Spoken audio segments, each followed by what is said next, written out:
Hello. Can everybody see me? Can everybody hear me? No, you can't see me. You shouldn't be able to.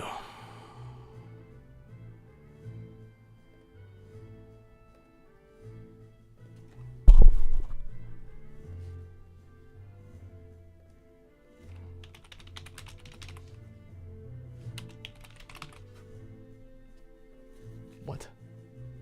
Yeah, sure.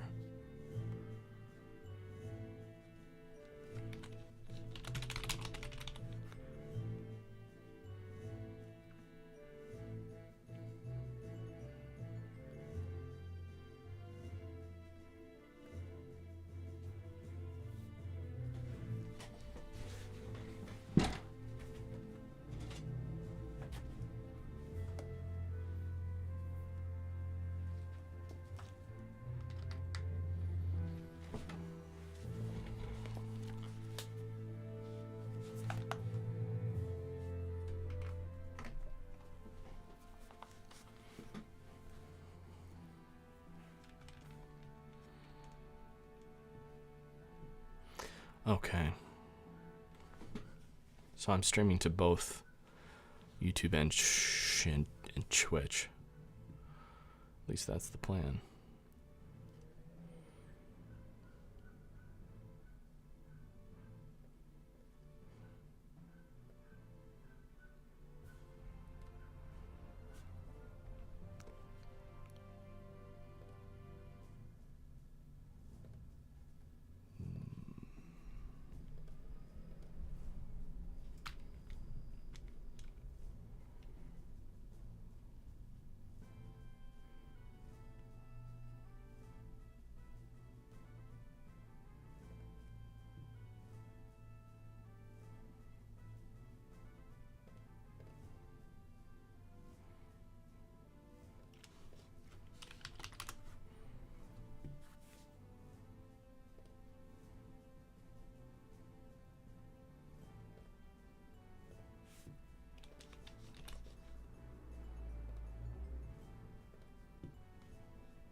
There you are.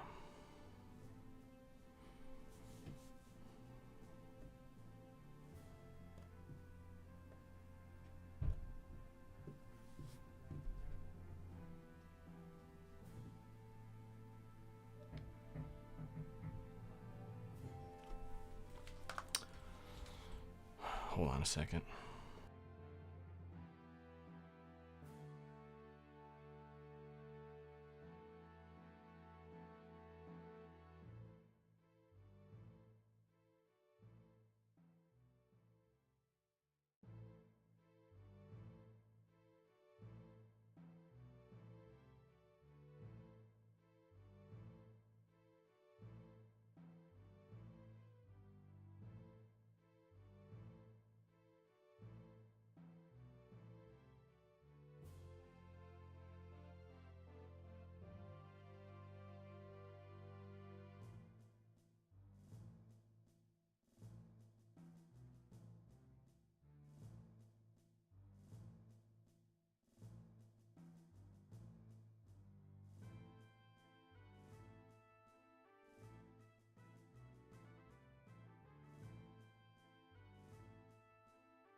Okay. Someone knocked on the door, and they either said knock knock or hot dogs. So, if it was the latter, we may have made a huge mistake by not answering.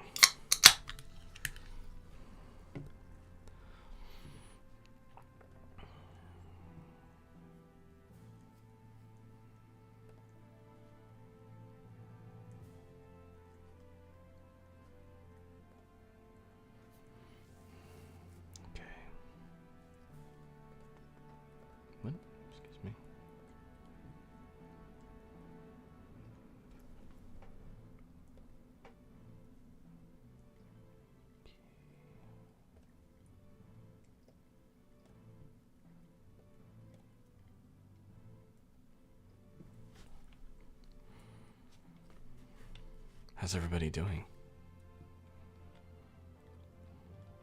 Please tell me if there's issues with this double stream.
Okay, it's not working.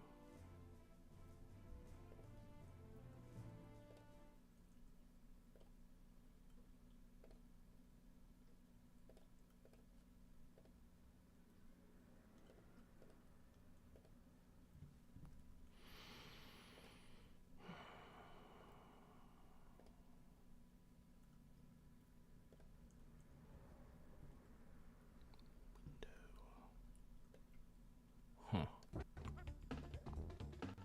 Oh, there you go. Working on one of them.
This could be an issue.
I don't know if I'm going to be able to stream to both because I have just 2 instances of OBS running simultaneously, which is awkward to begin with, but it's kind of the only way.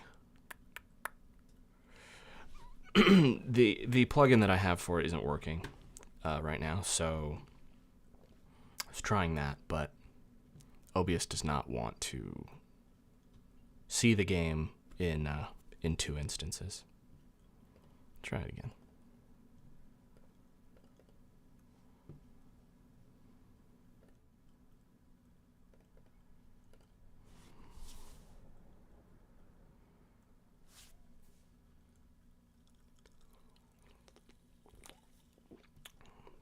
This is so weird.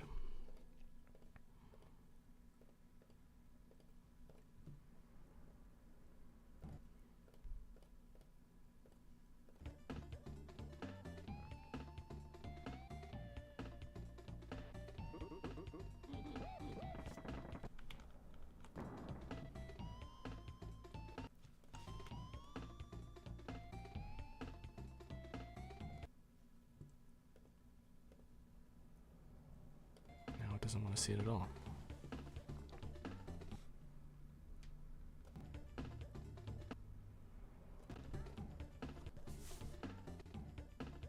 Now it'll only see it on the Twitch one.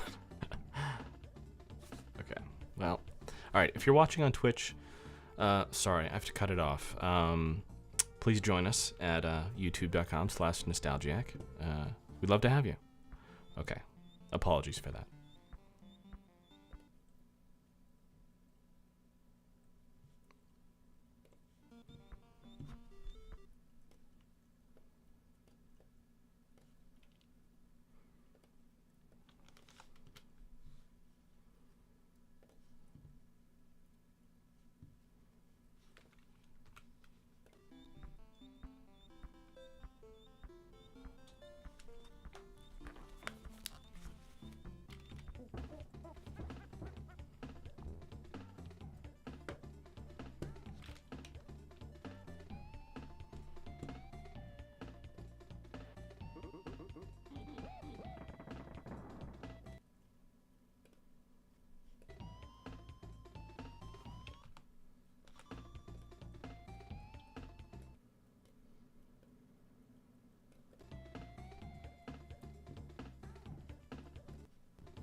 Testing audio with the game sound. How's this sounding?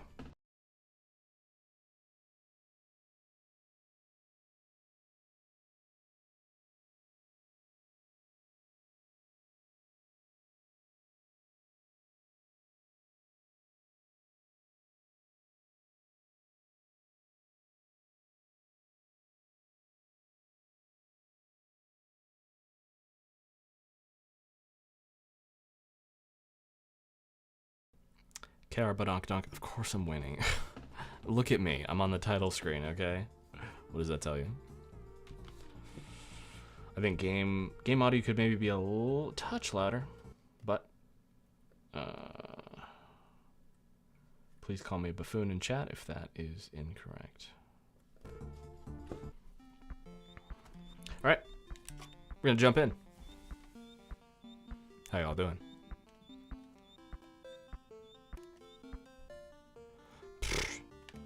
Delete that shit.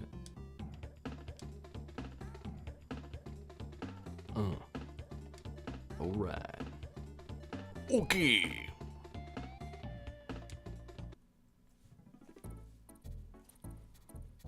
Okay, actually, I'm scared.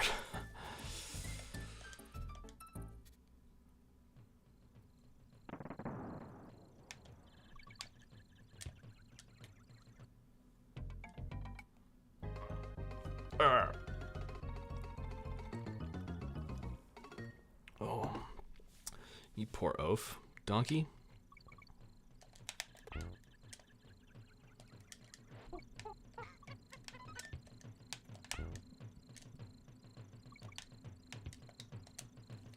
Let's see. How do I play this game? There it is.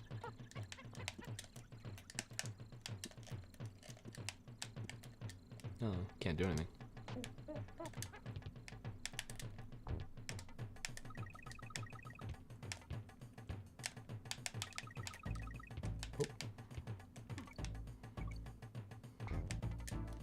I'm just getting warmed up, guys. Come on, give me a break. Come on, guys, give me a break.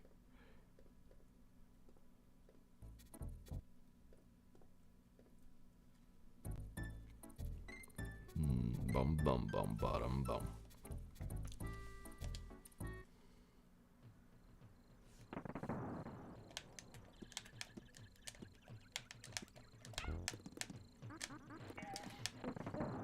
Why did that hurt him? He said ow. Whoop. Oh, come on, come on.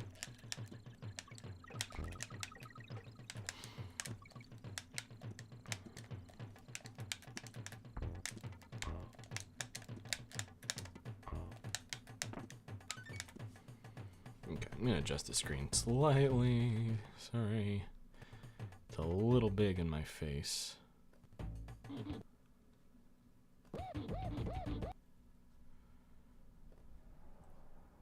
Bum bum bum ba-dum bum bum.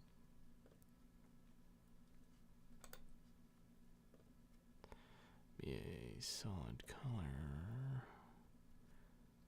Yeah, I guess. Yeah, alright. Like dark blue or something?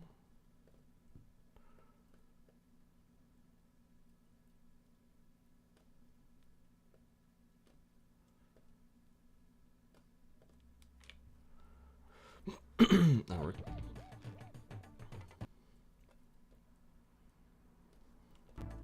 Okay. I feel like the game's running slowly. I'm not sure why.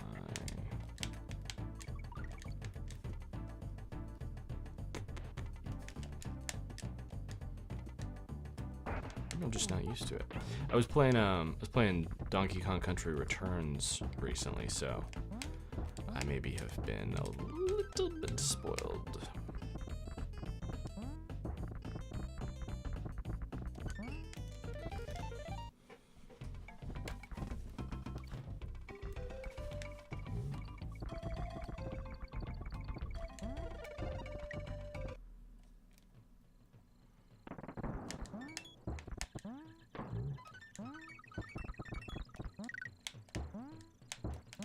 Oh.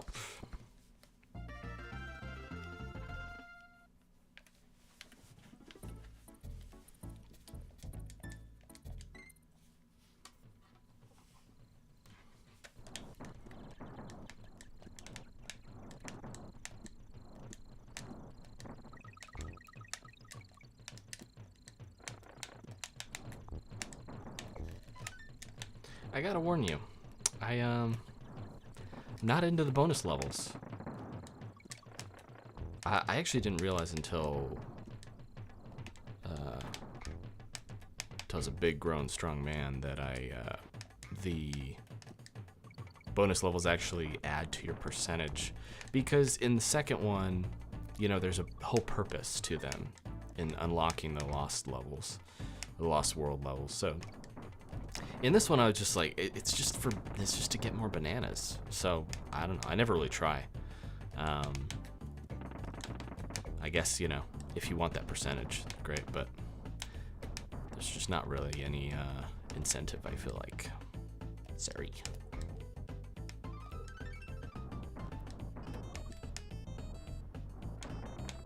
You know, I feel like extra stuff in a game, it's gotta be like really something worthwhile that you're working to unlock.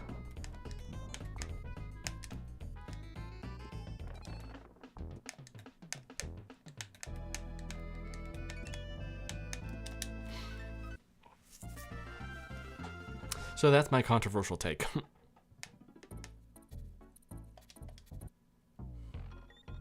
Sure beats me, visit. Let me start over. Sure beats me. Visit from How Can I Help It? That's right. 4 shades of gray, 50 shades of gray, and a 2x2 character block. That's all we had. In jungle hijinks, stick to the treetop. It's already done, man. We did it. To earn extra lives. Floating barrels will break as soon as you touch them. After a while, crocodile. Oh.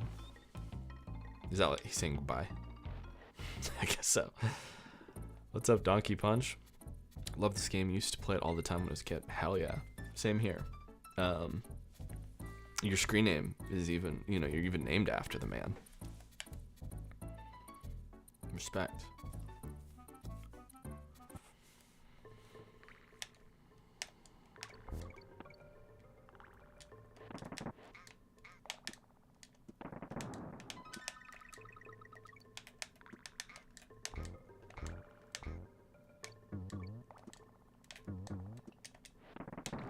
This is one of my favorite levels. Hell yeah. I love every minecart iteration, you know, across the whole series. I love it in this. I love how in 2 they sort of expand on it by having, there's 2 different types of minecart levels. One where you're, you know, like seatbelted in, and then one where you kind of have to control yourself when you make jumps. And then Returns does fun things with it too. It's just good. It's just good times all around.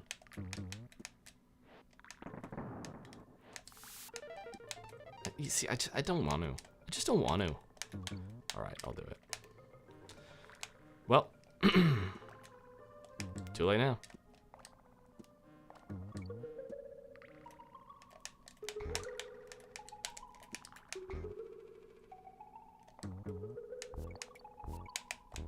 Well, okay. Good to know.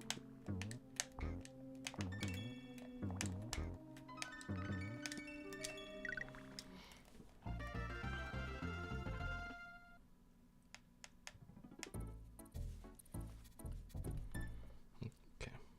Hold the phone.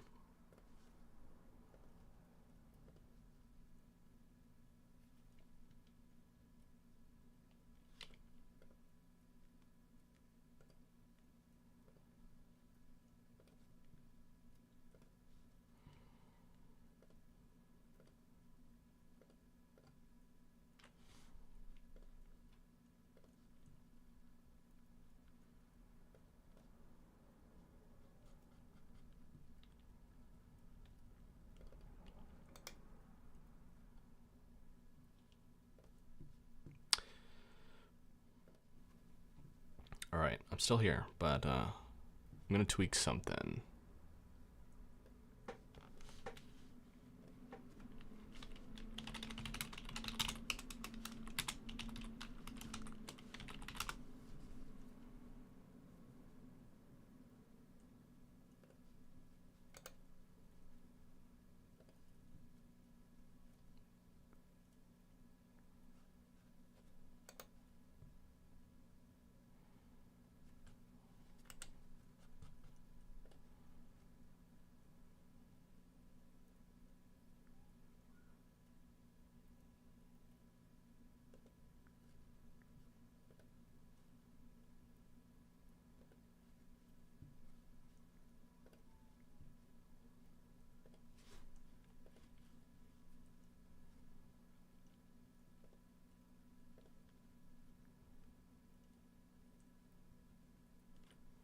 always had trouble with Poison Pond. I had to find a friend to beat it for me.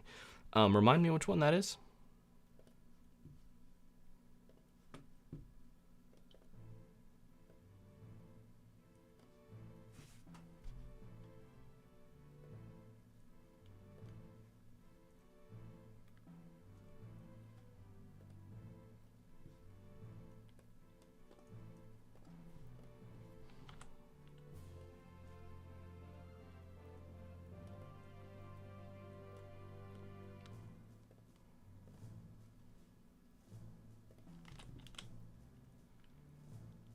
Swimming level, it's all green. That's in the first one or second one?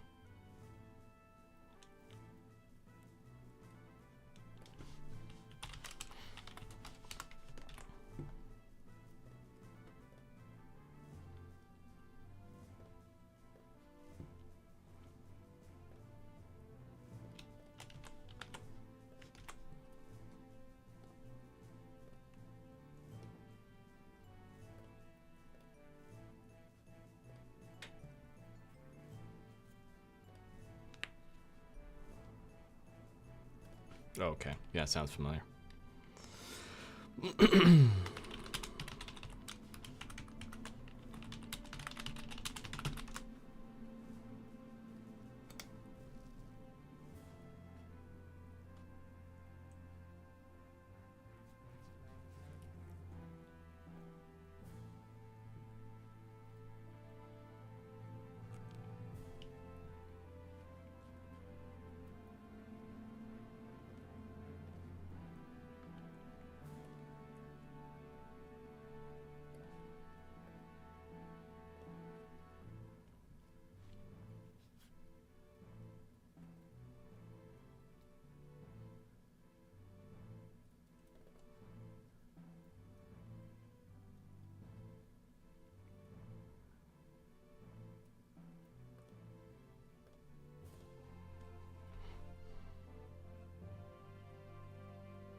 Videos this week, keep it up.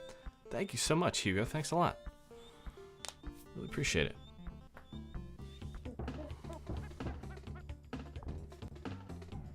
I'm not sure if people are feeling the Severance videos per se, but I don't know. It's cool to kind of have like a weekly series, but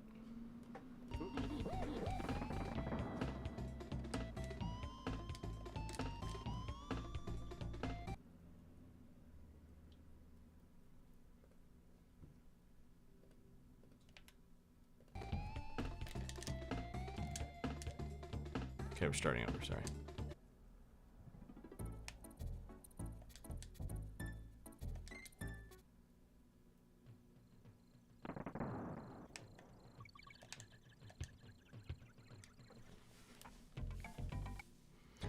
Oh, fuck, not again. We just did this. Sorry, bud.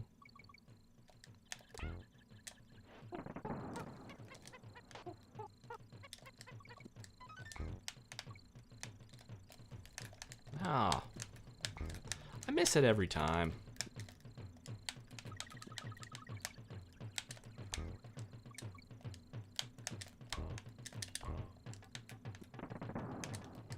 Jesus Christ. 299. I don't want to say it.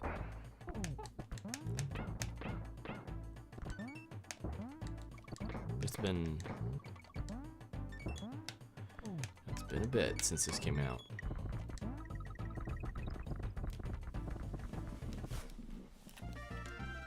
I mean, not in a position to do math, but you know.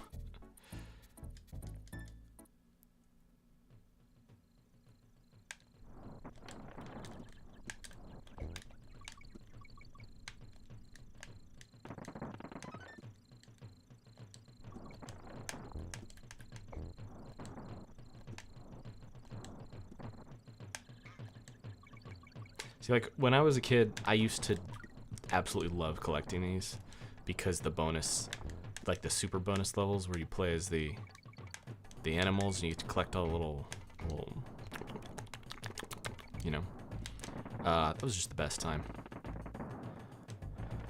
I guess I've soured on them over the years though, just because it's unless you really struggle with the game, lives don't have a lot of meaning, and so that's really all the bananas are for. Feels good to collect them, but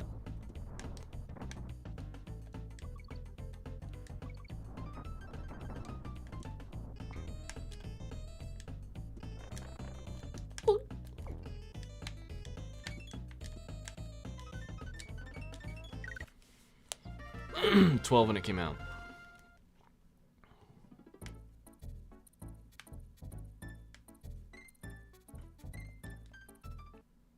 Which would make you what, like 25, 26?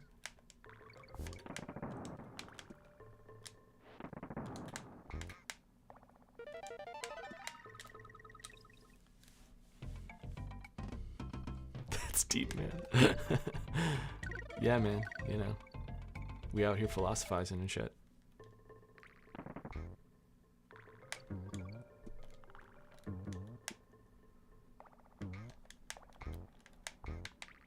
It's true. It's like, you know, I think there's a good reason why lives and game overs have basically become a thing of the past. I'd say, except for, games that are like a long-running series, like Donkey Kong, you know, like the Return series still uses lives. Does Mario still use lives? I don't know. But pretty much everyone's pretty much kind of like you know, like save points. It's like everyone's just like over it. It doesn't add any challenge. Well, it adds challenge, I guess, but it's not really the kind of challenge you want, where it's just you're gonna have to just, you know, play parts of the game over again if you lose. Perpetual 25-year-old. Amen. Amen to that. I was watching a streamer play this recently, and it was just like, if you're not used to it, it's like, I mean, I've played this game so many times that but it, you know, as someone who's like experiencing it for the first time, I mean, okay, look at that. Experiencing it for the first time, it's, these little fish are just bullshit. They just come out of nowhere, whenever they want, you know? Very hard to avoid. Little shits that really shouldn't hurt you, but do. But do.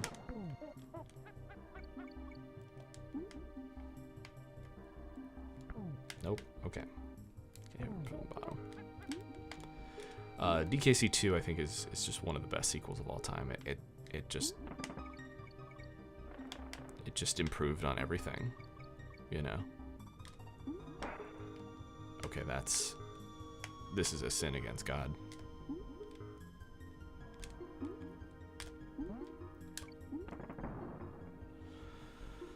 First game that caused me to throw up. Oh no, throw a controller and break it. Brings back memories. Hell yeah. I only read like the first half, so I filled in what came after through. I'm sure it's caused some people to throw up. Why not?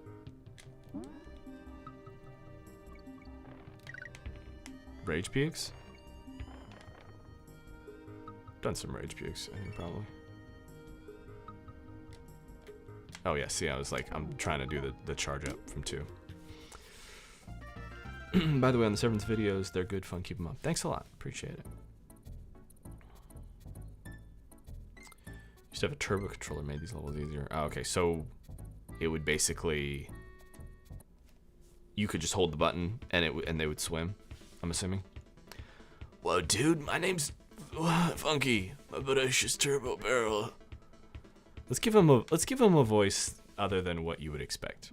Let's see. My name's Funky. Donkey Kong. My mother is jumbled medical lunch and part of the island. Most unfortunately, I can only send you a place to talk, which is complete until Mama. Let me tell you. Well, just I'll fucking call. Oh, I already said that. Oh, shit. Okay. Glad we did this.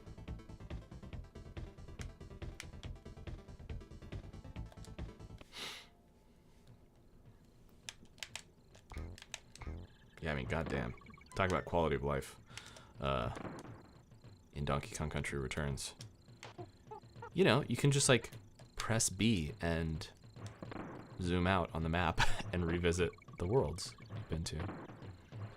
Without having to, like, pay this extortionist. What the fuck was that? There was a banana there. Godfather of Donkey Kong. I can't remember. No, I guess they didn't have the currency in this game. They hadn't invented capitalism on DK Island yet. Don't have the banana coins. So I think Funky Kong, I'm assuming, is free to use, and Candy, they're all free. They offer their services for free. But you know, you still need to, like, get to that point in the map before you can go back.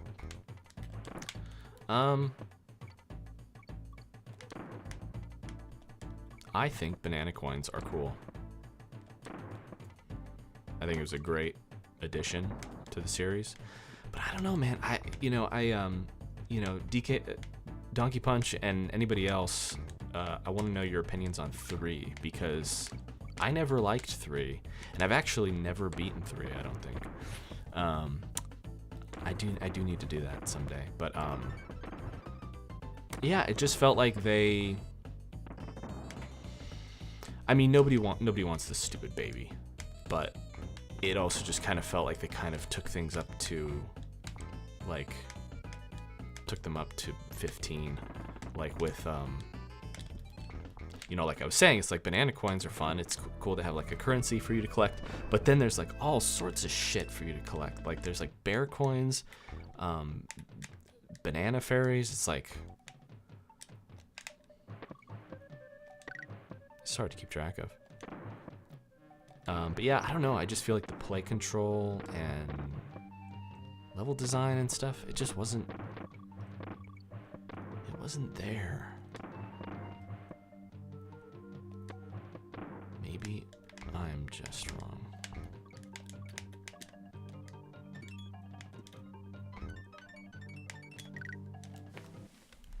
You know, I think Diddy is the best character in the series, and that's one of the reasons that 2 is so good. Didn't like 3. Yeah. To me, Donkey Kong is, I tolerate Donkey Kong because he's big and slow.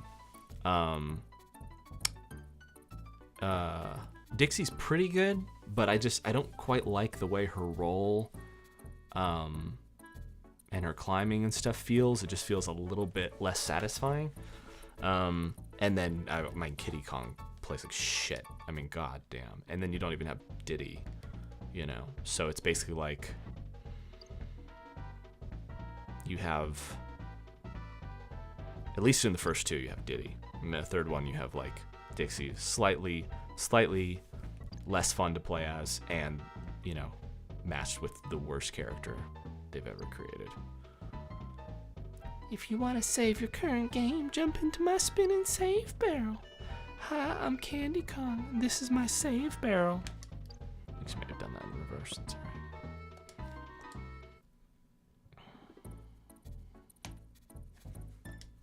Womp womp.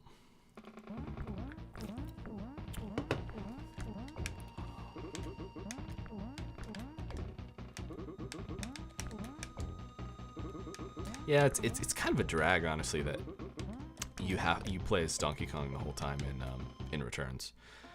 But you know, they built the game around that, and it works. But in general, I prefer to play as small, very fast characters. Played as Kong because Diddy got hit. Yeah, exactly. You know, that's the strategy you always have to employ. Is like, okay, like right now, I want to be Diddy, but if Diddy dies, I'm stuck with Donkey. So, where do I think I'm gonna get hurt most?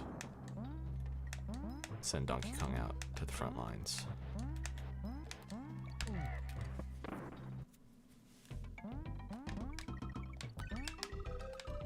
Also, don't miss the frog in the second one. You know, I'm sure he's got a great personality. Just kind of feels like shit to control.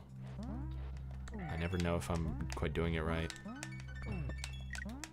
I think because, you know, like the ostrich too. The fact that ostrich couldn't. I don't think the ostrich can jump on enemies.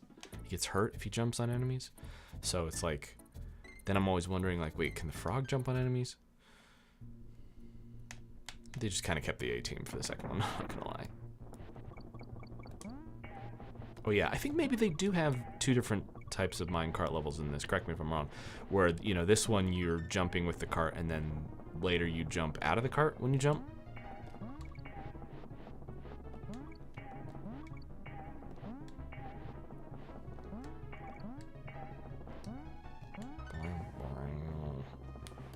Jesus Christ. I'm just not going to go for it. It's probably for the best.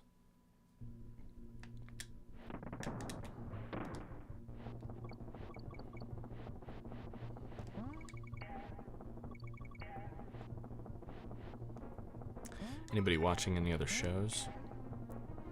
I mean, besides Severance. I know you're watching Severance. You better be watching Severance. But anything else?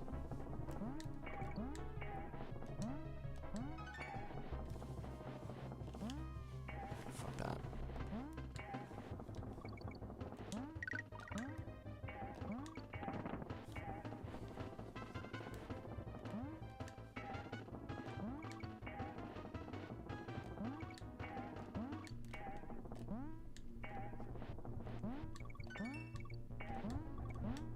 I don't know how much of this is muscle memory. Like,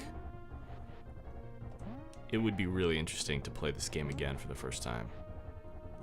And probably absolutely suck ass.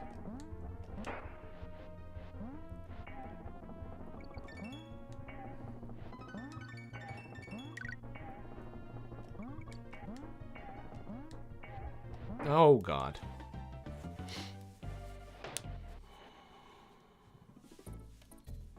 Donkey Punch at the beginning. What do you mean at the beginning?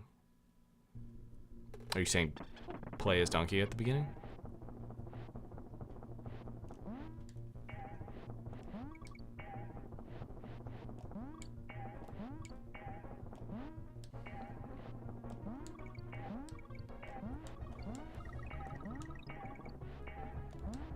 Should probably be getting that life.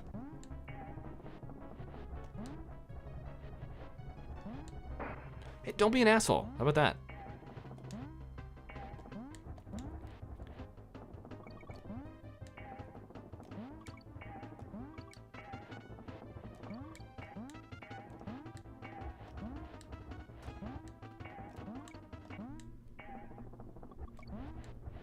Woo. Jeepers. Oh, boy. One more.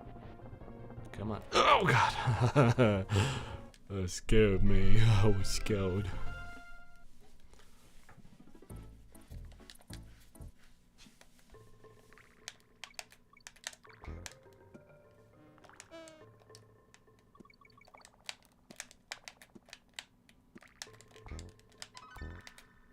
Nice. Yeah, another thing is like the bonuses in this game. I feel like are like really random. You know, you can kind of get like a banana bunch just for jumping on the floor. Like, it's just random. I feel like pretty much every secret in the second one I feel like is like there's some logic to it, you know, where you can suss out where they are. That fucking sucks.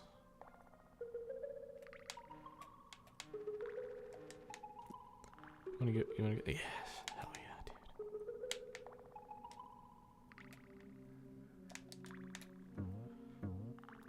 Go left at the beginning of the... Oh, which one? The one I was just at? That it's too late to do? Whoa. Oh.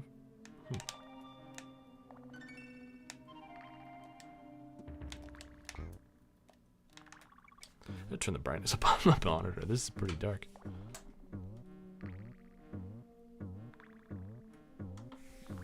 Did you watch Silo Season 2? Some thriller, most filler. Interesting. I did watch it. I liked it, but yeah.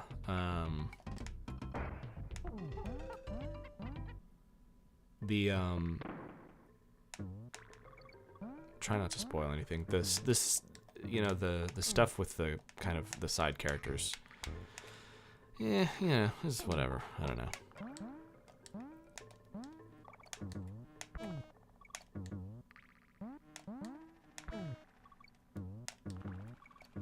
I would kind of agree. I think the A plot was pretty much good throughout. The B plot was just fine. Okay. Boy, felt like there was not a lot of the A plot.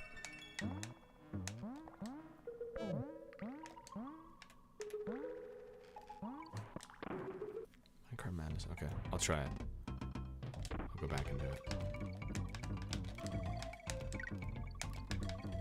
See, like, where's my creme coin? Where the fuck is my creme coin? You know?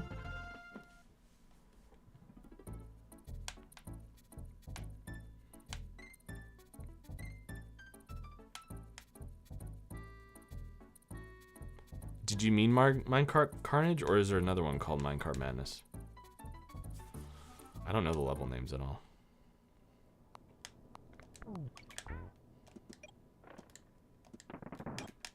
Stop. Stop. Hold. Stop. It's interesting that it's still like green is, or go is still green, as if it's a good thing. Go is green and die.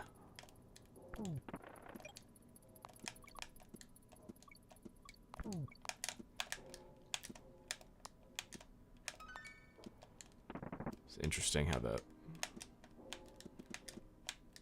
roll off the cliff sometimes is just straight. Actually, I'm not sure when that happens. Die?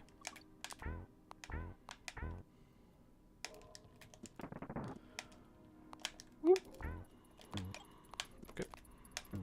One more. I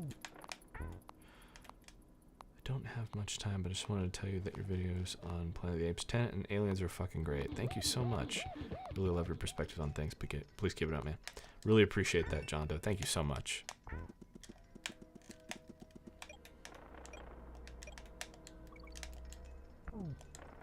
Huh.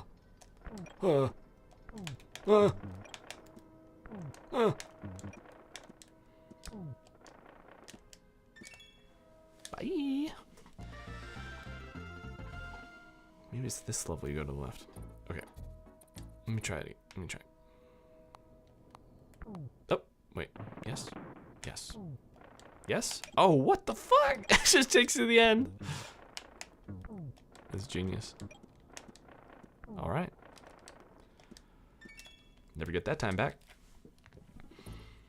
No, I'm not a huge fan of, like, I mean, it's cool. That's cool that that's in there, but, I definitely don't usually take shortcuts. Because, like, it's weird. It's like, with older games, skipping content was often a reward, you know? Like, in, there's Mario 3, right? There was, like, a cloud...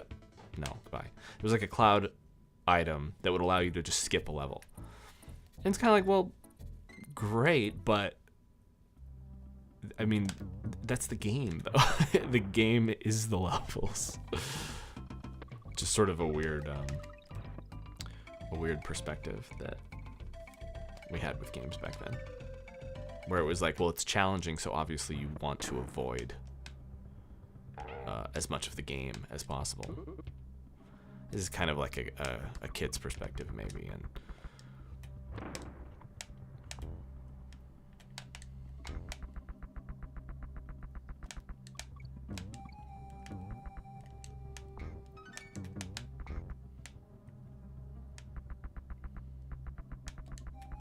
what? Oh, that was some bullshit.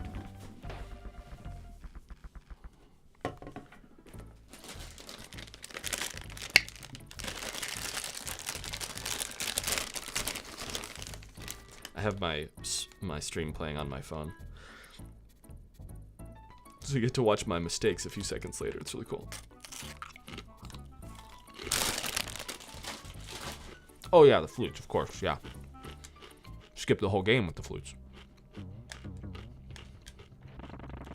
can go from World 1 to World 8 if you do it right.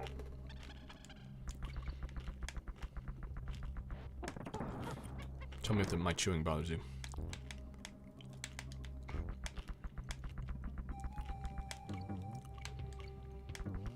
I know some people are really anti-chewing sounds, but I really like the sound of people eating. I don't know why.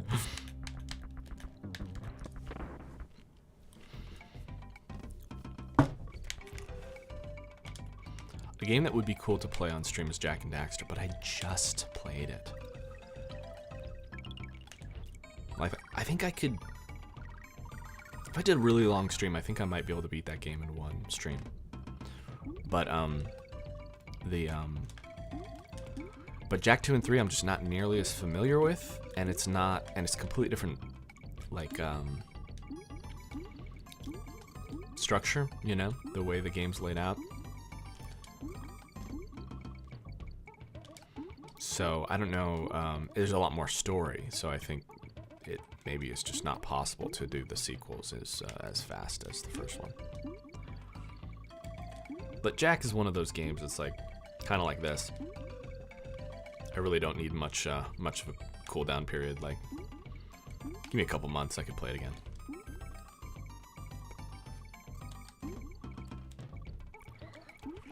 I was thinking about that recently. Yeah. Like, if anybody wants to answer, give their top, like, I guess, like, top 5 most replayable games. You know, games that, like, essentially any time you'll just pick up and play. You know, because it's so much about just pure fun, you know. And it's so easy to just get into, just to pick up and play. Diddy Kong Racing is probably maybe number 1 for me. Cuphead is another one. Played that last week.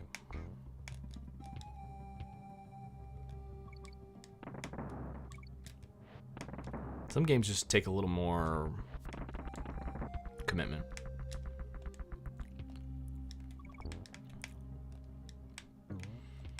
Like, I might say Mario 64. Mario 64 may be my favorite game of all time. And I love, and you know, I could pick that up and play it, I feel like. And I love Mario Sunshine almost equally, but that game just, I feel like the way that it's laid out, it just, yeah, it takes a little bit more. You kind of have to be ready for the emotional and time commitment that's going to take. Oh, suck a lemon.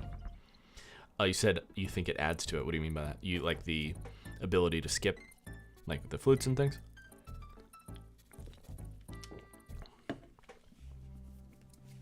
I don't mind that it's in there. I think, and as a kid, I love that stuff. I think it's cool. I think it's probably cool in the sense that when you're a kid, you do think of challenge more as something to be avoided. And so as a kid, things like the flute and the cloud were like something that I really wanted to get. And so it works on both levels, where as a kid you can use that stuff, and then as an adult, you know, you're probably more like, I want to experience all the challenge that the game offers. So I think it's an objectively good option to be in there. The Angry Video Game Nerd and Cuphead. Oh, you said the chewing adds to the stream. Thank you. Appreciate it. I'm a little chewing character. Let's see. Can always replay Elden Ring and OG Resident Evil 4.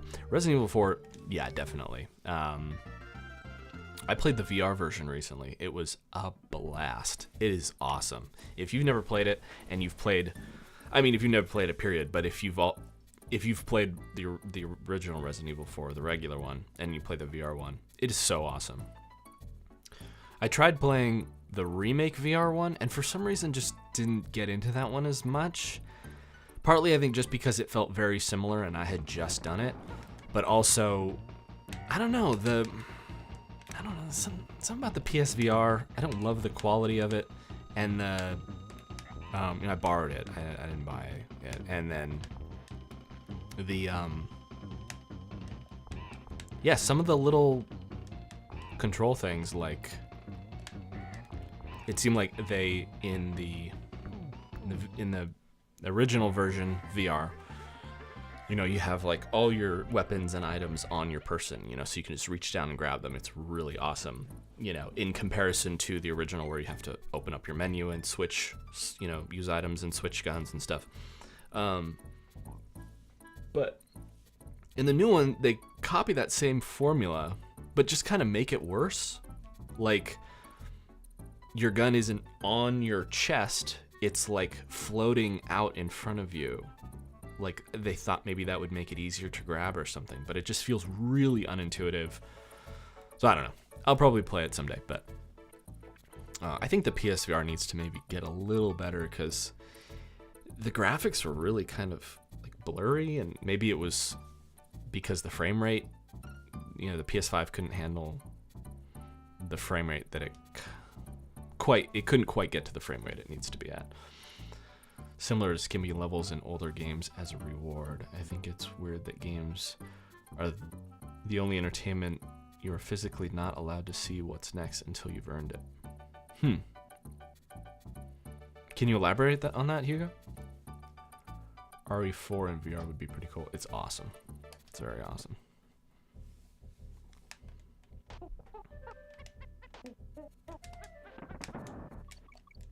But RE4 by itself is a great game, and I think like the base game is probably kind of one of those for me where I could pick it up and play it. Like it's kind of like the equivalent of when people say, "Oh, if this movie's on TV, I'll watch the whole thing." It's kind of like that. Where if I, for whatever reason, pick up RE4, I would have no issue just playing it all the way through.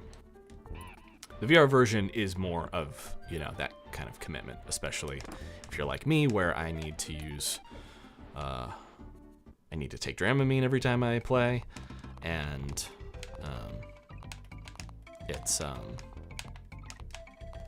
and yeah, you just kind of need to, it takes a while to get used to. Totally worth it, but yeah, more of a commitment.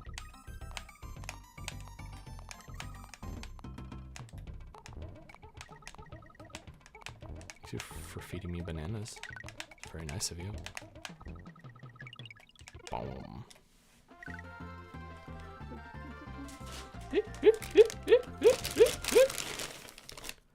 Like, weird if you had to watch a movie all the way on the DVD before you were allowed to do scenes like, yeah, but normal in the game. That's true.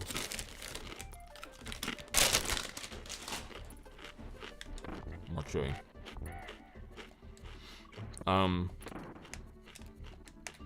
Yeah, interesting. Speaking of Cuphead, there's kind of like a debate about when, Cuphead came out, everyone was like, it's so hard. And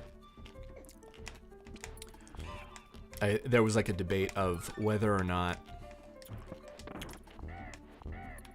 if you pay for a game, do you have the right to see the whole game if you are not good enough at the game to progress through the game.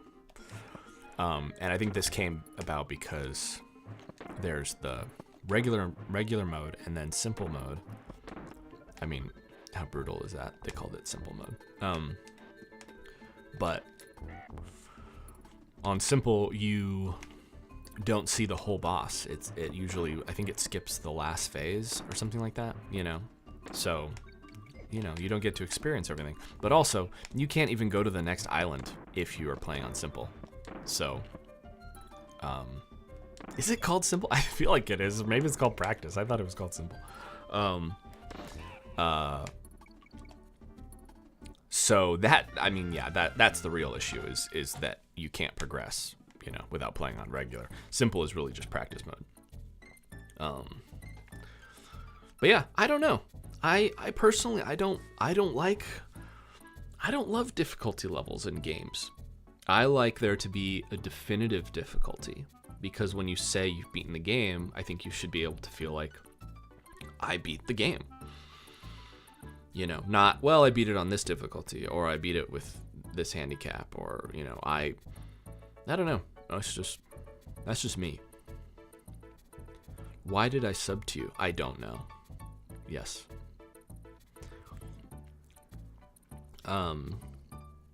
Pre-internet was a different time. Have fun with the boots. I don't know what that means. Pre-internet was a different time for gaming. Knowing about a level skip used to be a major flex. Yeah. Yeah, there was a lot more of that. Just learning about things from friends and stuff. Where are you, Diddy?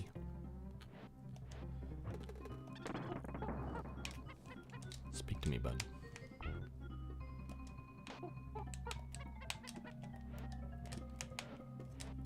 I love that question. Why did I sub to you? You tell me.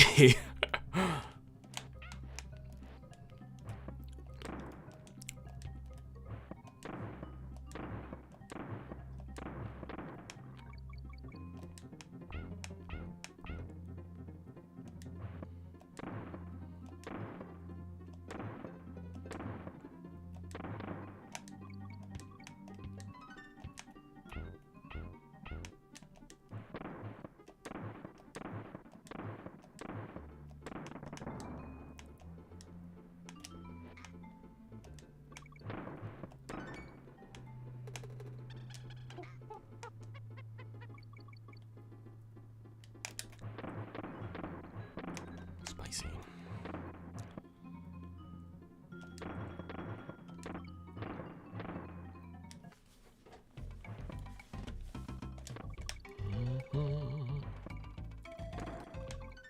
Oh yeah.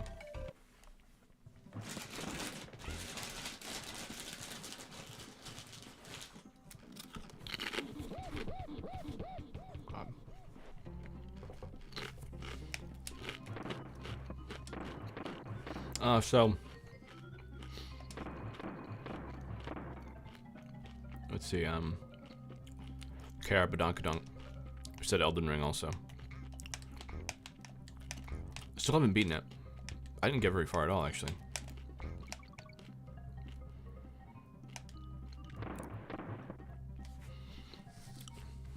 I'm one of those, you know, very sour about no Bloodborne updates or anything, because that's much more my kind of aesthetic. I'm kind of over the kind of medieval fantasy stuff. So I you know, guess you gotta play Cuphead. You should. I think it's a great game.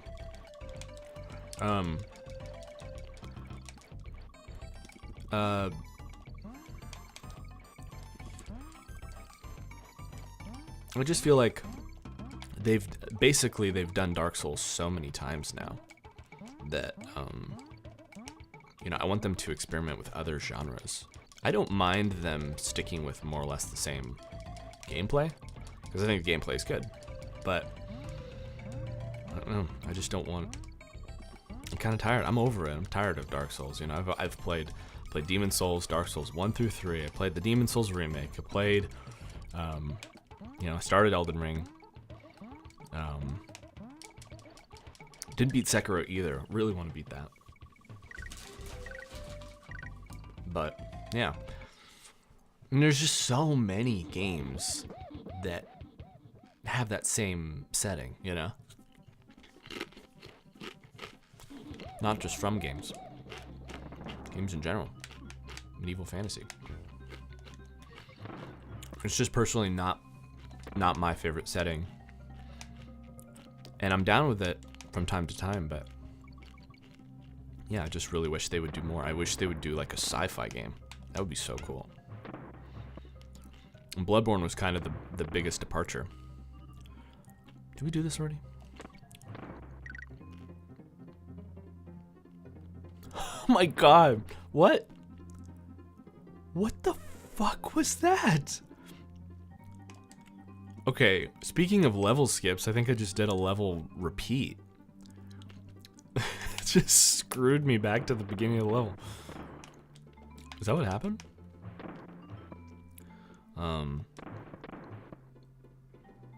Yeah. So, I want more genres from... Oh yeah, Bloodborne was kind of the biggest departure. I love that Lovecraftian setting. It's awesome. I would kill for a sequel, kill for a remake. Just kill for an update, for Christ's sake. Have you tried The Surge? It's like sci-fi Dark Souls and done really well. Yeah, I played a little bit of that. Didn't get too far. I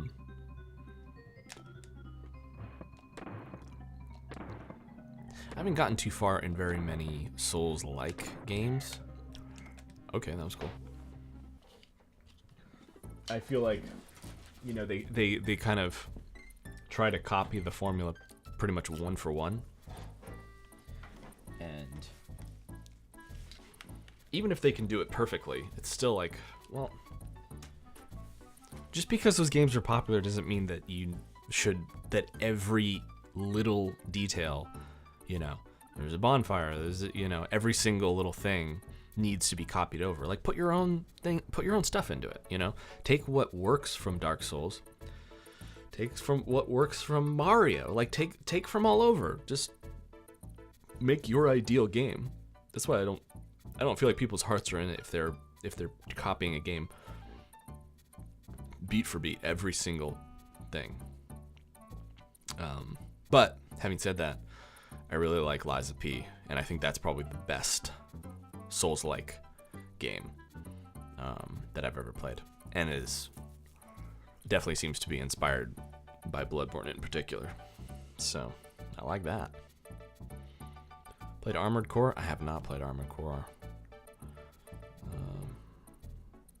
Armored Core 6 is fun.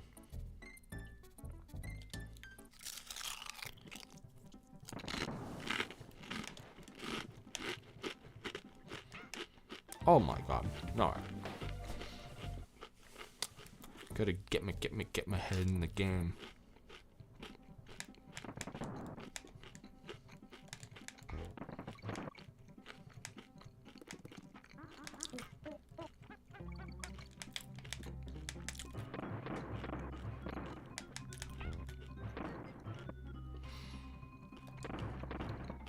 I'm just not going down there. I don't know what's gonna happen to me if I do. I don't know what'll happen to my body.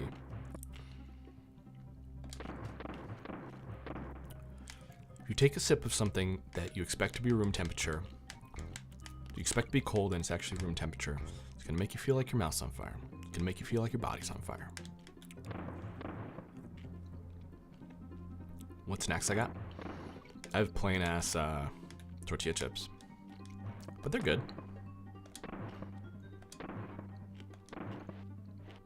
It's always a solid. Oh my god. So much happened in 1 second. I said solid when I meant to say solid, and I died. It's always a solid snack if I want. If the main event is more so what I'm drinking, like I've got a sparkling water, but if I sort of just want a drink, but I don't want to just like drink it by itself. Just chips, man. Chips are good. A good sidekick to any drink.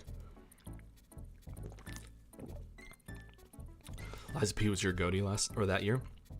Favorite non-Dark Souls game? Agreed. Yeah.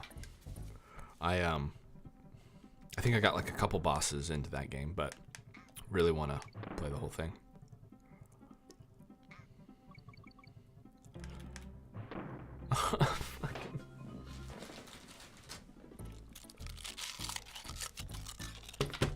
Right. Look. A couple things have to change here. We'll be right back.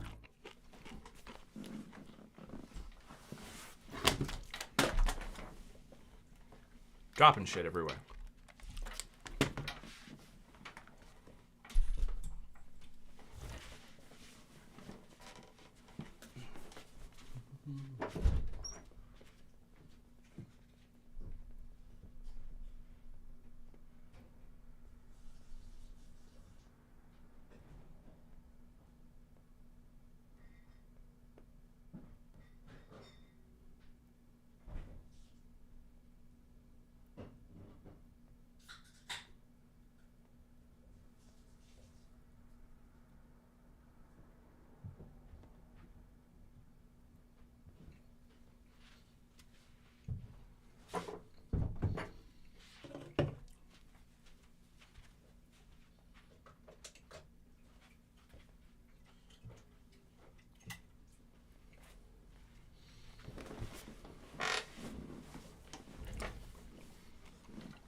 Got myself a Ghost energy drink. That was kind of really the original plan with the chips.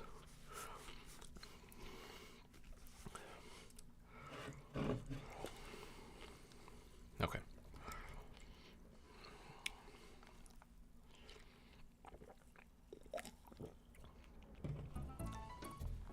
Okay, we're good. I think we're good.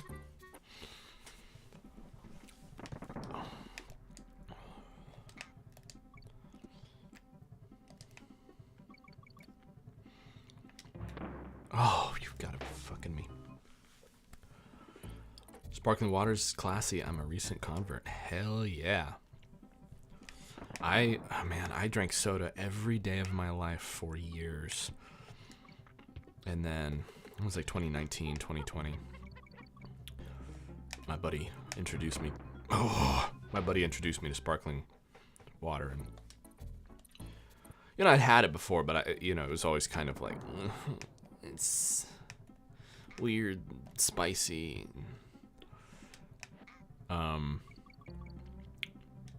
Yeah, you're not used to the bitterness without the sweetness when you first are getting used to it. But after a while, I almost like it better than soda now. Soda is just kind of like overly sweet when I have it now. I still like it, but I like that, that thirst quenching hit you get with carbonation. And with sparkling water, it's almost like that in its purest form without any of this syrup nonsense.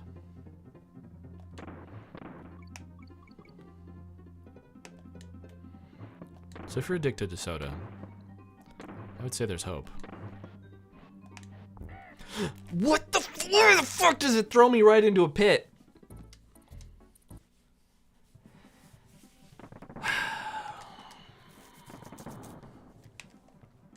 Okay.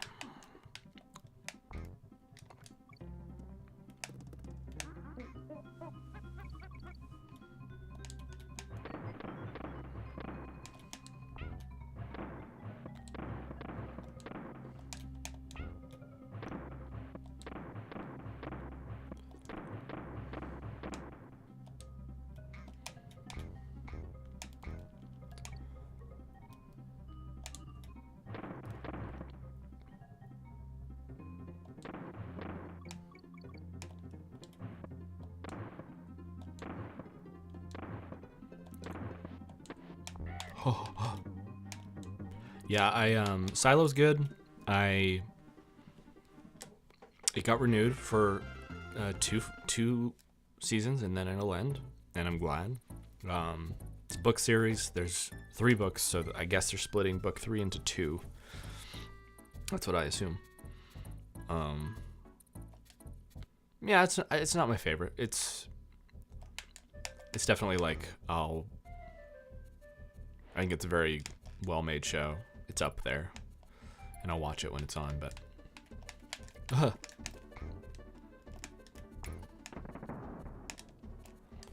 okay, I pressed it. My friend drank a sparkling water from Italy and always referred to it as douche water. I mean, how important is the fact that it was from Italy? Like, would he have said that if it was in America? Because I mean, in Europe, I think they drink sparkling water a lot more regularly. England, at least. I'm not sure if that's like kind of Europe-wide. I don't know, but so if you ask for water in a restaurant, I think they'll tend to bring you sparkling by default, if I'm not mistaken. And now that makes sense to me. Like, hell yeah, bring me sparkling water. Instead of that flat shit. But yeah, I totally understand.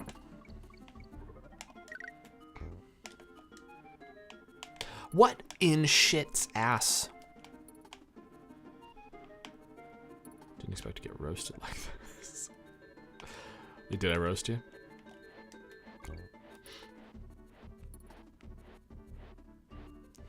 No, because of the douche water.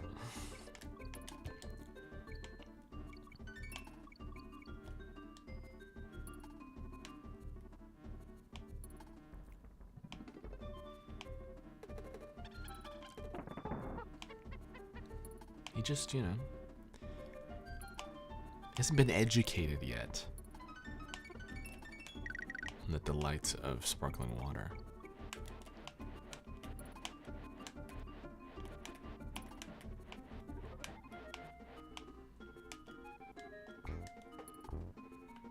When's Flappy Bird gonna get a movie?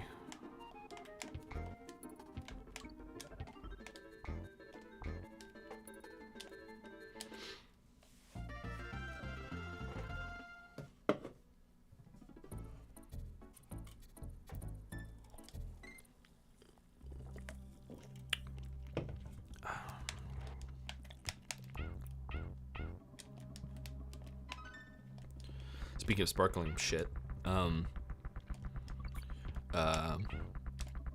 Ghost, I think, is my favorite sugar-free energy drink, if you're into that kind of thing.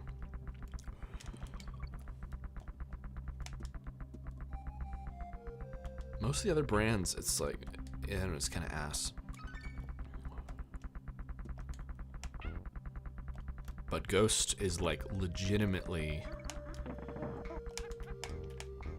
just tastes like regular sugar to me. Anyway.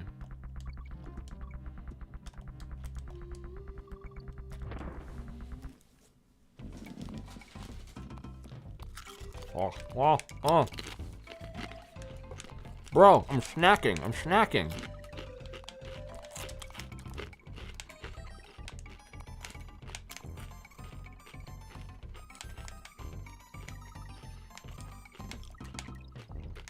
Yeah, what's y'all's favorite game of all time? Oh, it's a trick question, obviously. Same with, like, favorite movie of all time. It's almost impossible to say, but I actually think favorite game of all time is probably easier than movie, just because my feelings about movies change so much, and change from viewing to viewing. My feelings on games don't change as much.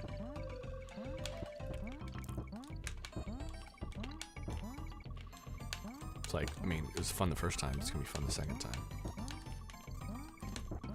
A movie can have drastically different opinions on a movie. Some of my favorite movies I hated when I first watched them. And, I think we talked about that last week. And,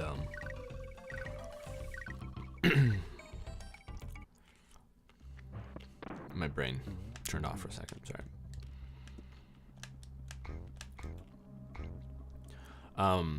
Yeah, so depending on the mood, on your mood, you know, where you are in your life, you know, you can have a completely different feeling about a movie. So, you know, I usually always have like a favorite movie in the chamber in case someone asks, or, you know, I'm the one who asks usually.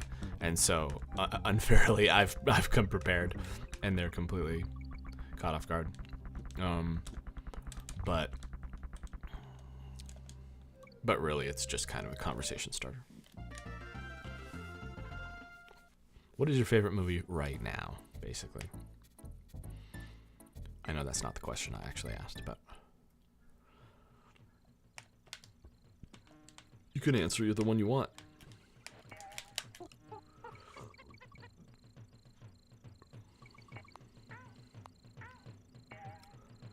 This is such a crazy mechanic that feels like it was probably really...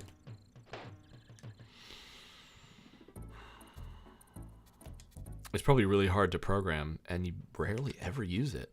And even when you come across one of these things, you have to use it just right. Where there has to be like a wall on the opposite side. You bounce it against it, then jump on it when it comes back at you.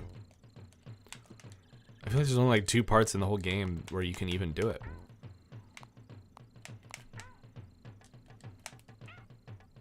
But you know what? Good for them. Look at this is a beautiful level. Look at this. Little sunset.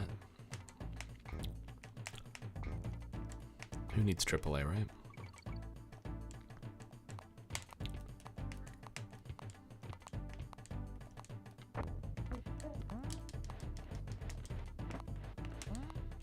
See, this bitch will die if I touch anyone, so...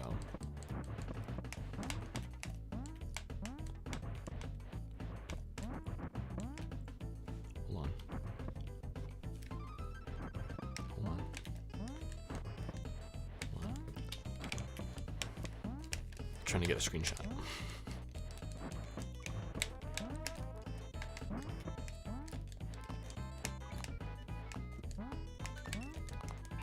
Okay, good. Honestly.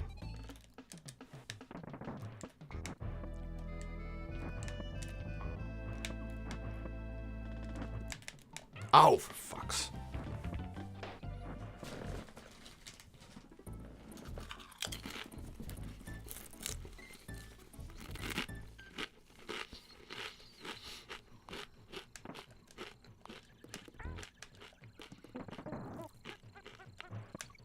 Oh my god.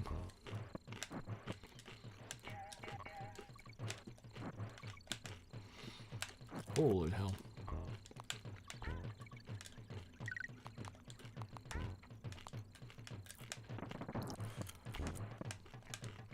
Used to being able to roll barrels like in 2. Oh, well I guess, yeah, the silver one. You can roll that in this, but... And then they made it you can roll any barrel in 2. Right? Fuck.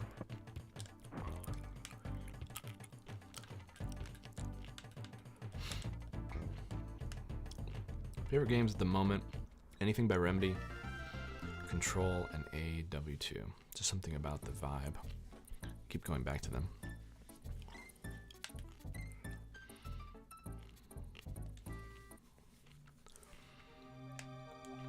I'm really bad with publishers. Remind me what Remedy has made and what AW2 is. Am I stupid?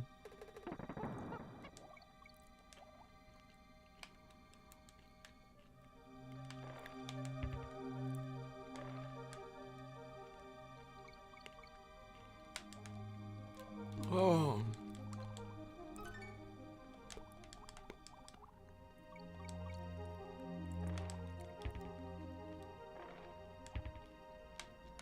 Yes, he's live. What's up? The word is Dice.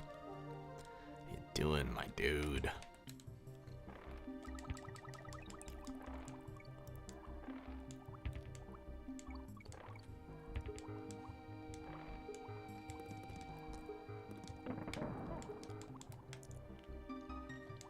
The word is Dice. Favorite video game of all time? Go. Yeah, if you want.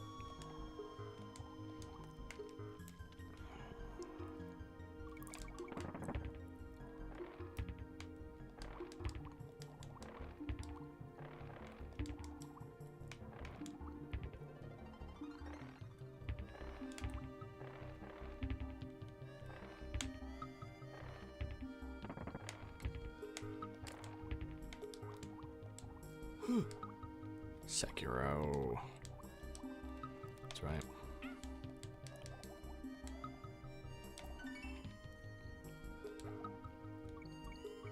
This guy beat Sekiro, everyone. I happen to know that.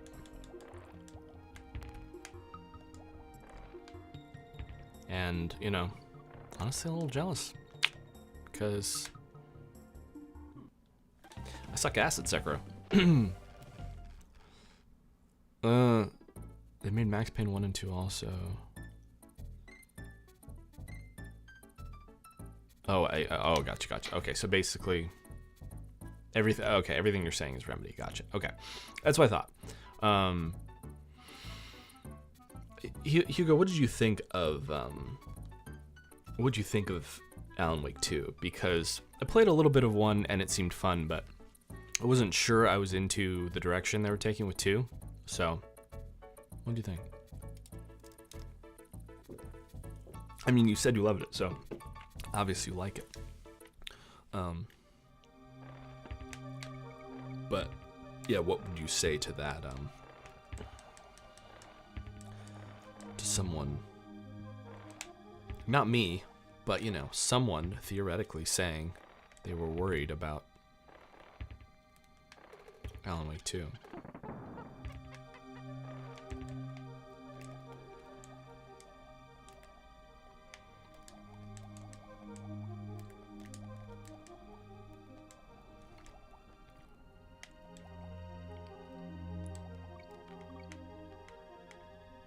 I should have played Max Payne back in the day. I don't know why I didn't. I think that would have been my kind of game. They should do a new one.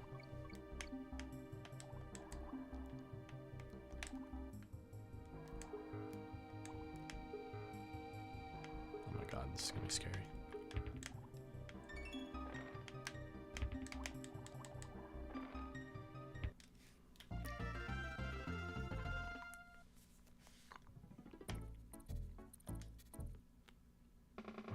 Where's Dice? Thank you so much, man.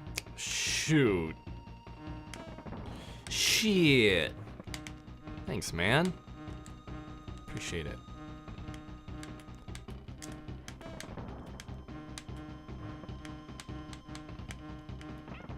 Oh, frick. I'm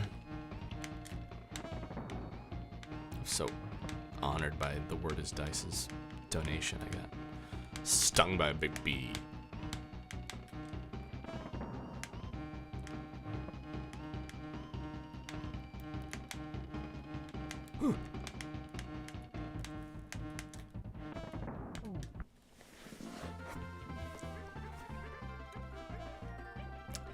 Like it? Hee.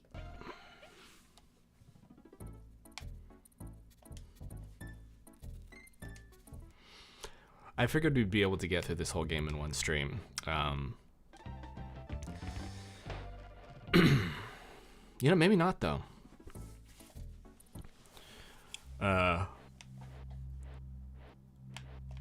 But 2 though. I'd love to play 2 all in one stream, but it's a long ass game. I'd be scared. This? Oh shit. Watching this while I stretch before tennis, and it's exactly what I want. Thanks, bud. Appreciate it. Glad I could help. Glad I could help you stretch for tennis.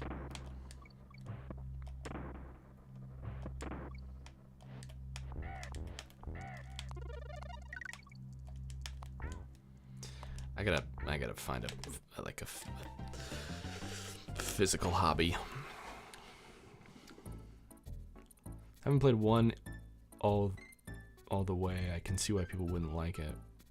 It's not got the slickest gameplay, but it's beautiful and creative, and the story is mind-bending. So are you talking about 1 or 2 when you say that?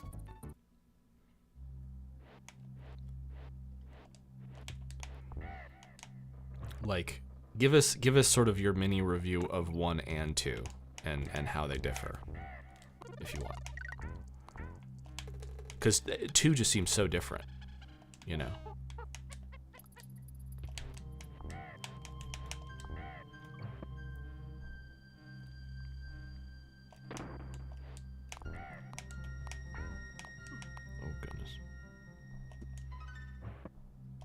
I think this is the hardest world for sure. These ice levels are just brutal. And I remember as a kid like playing this, the save comes so late in the world too. It's brute. Okay, I lied about the metal barrels, okay? I just don't know what I'm talking about. That's all.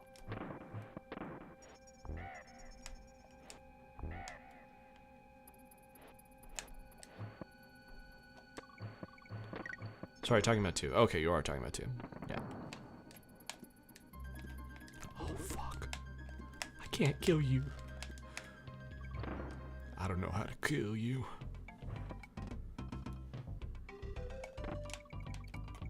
I have seen the music video for 2. It's pretty great.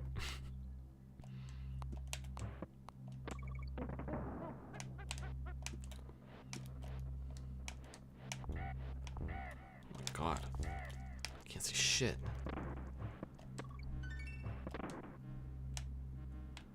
See, like, when I was a younger man,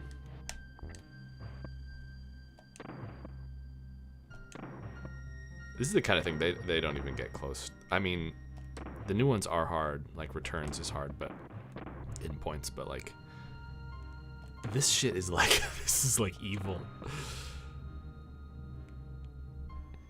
I mean, it's a 2D game, and you're kind of expected to be able to like perfectly land. What is that, like 8 directions that these barrels, and perfectly land it on the direction that you need it to be. Okay. It's pretty forgiving, I think, but still.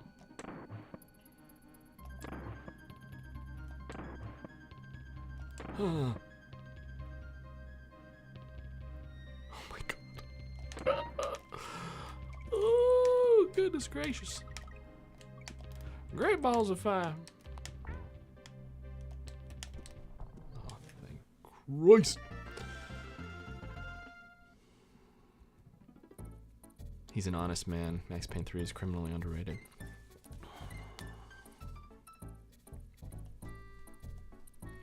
You mean Hugo is an honest man?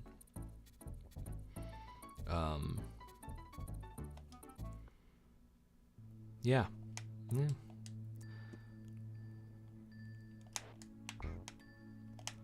I'd like to play this.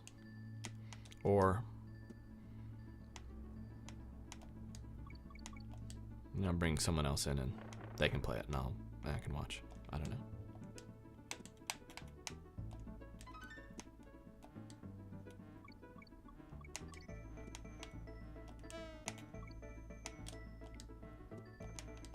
Like, if I continue to stream, I feel like there's really nothing I wouldn't play, you know, even if it's not my thing, per se.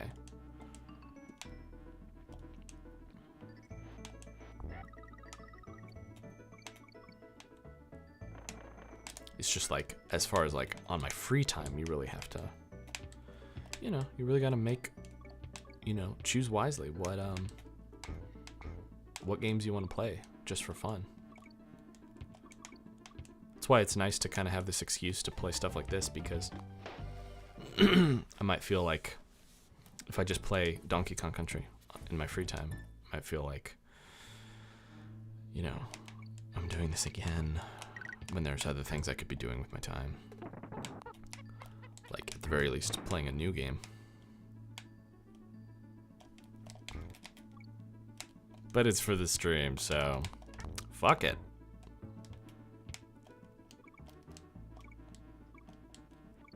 Oh no. Tried playing the Alan Wake 1 remaster, but it feels really pretty dated, so I just watched a stream of Alan Wake 1 to catch me up to 2. It's more expansive in scope for sure, but the tone is similar. Oh, I am an honest man at The Word is Nice? Thank you. I don't know what that's in response to, but thank you.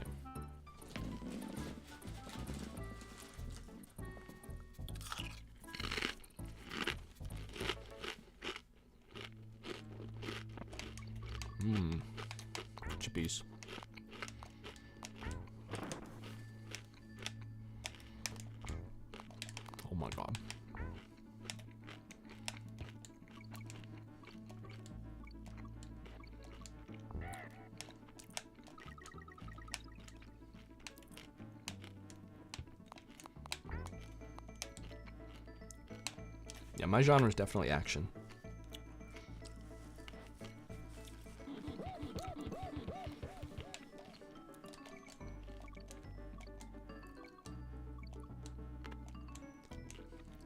Oh yeah, another one of those games I could just pick up and play anytime is Returnal. My headphones are falling off. I've played through that many times. It's one of the just most like purely just fun games I've ever played. Feel the exact same way about Apex Legends. Like that I was saying about Returnal.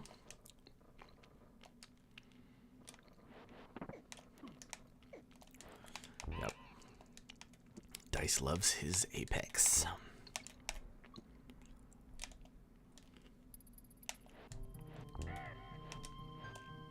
And I've still not played it. Oh, frick.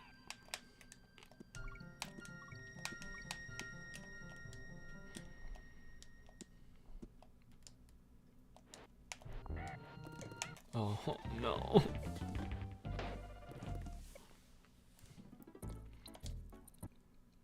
Oh, I didn't realize you said keep up the amazing content. Thanks, man.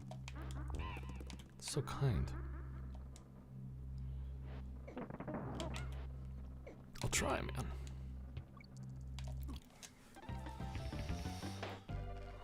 So far, not going so good.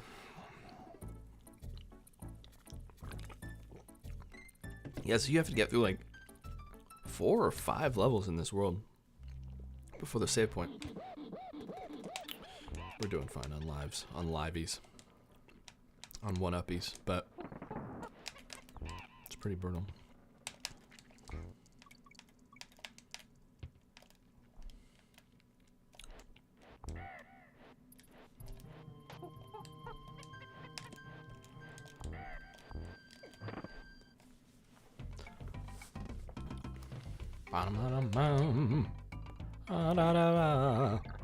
Alright, just kill me. Fuck it. Oh. Okay. When I play Apex, I feel like I should be playing something else. Oh, I see. Yeah, no.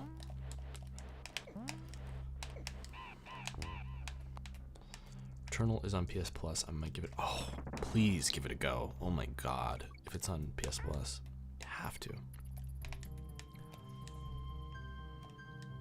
Definitely my favorite game of the PS5 generation, I think.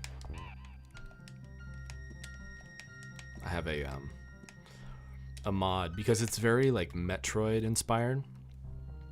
So I have a mod on PC that turns the character into Samus. That's very cool. I recommend it if you ever get the PC copy. That was rude. Returnal's sweet. Yeah, buddy.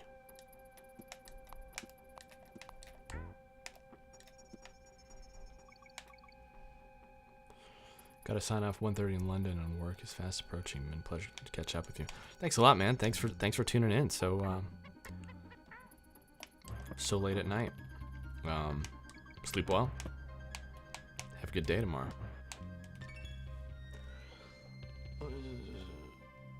I thought I missed something.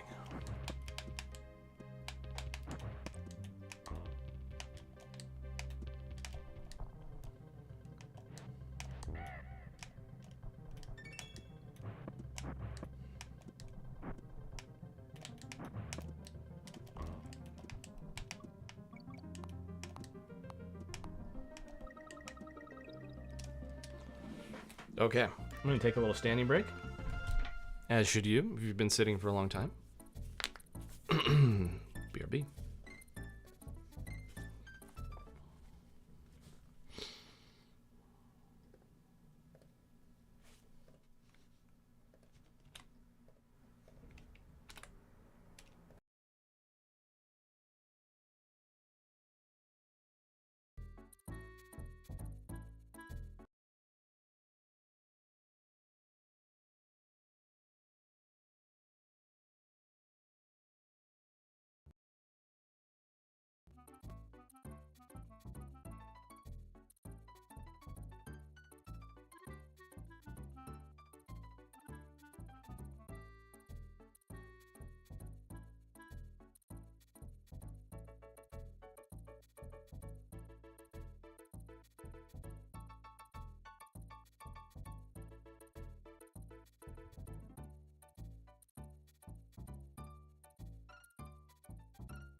Dan. Peace. Thanks for coming, man.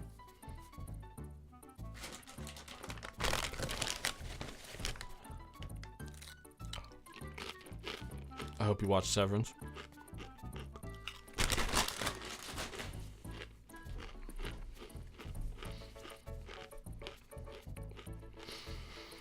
All right, back in the game.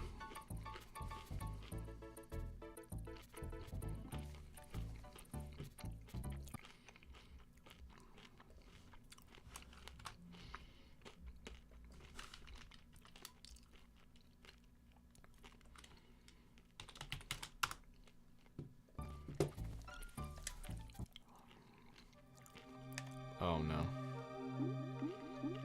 Oh merde.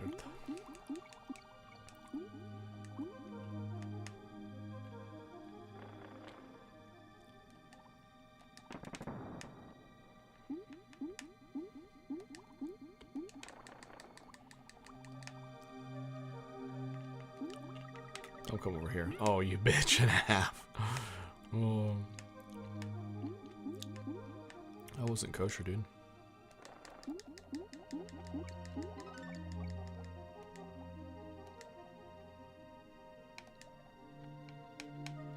Just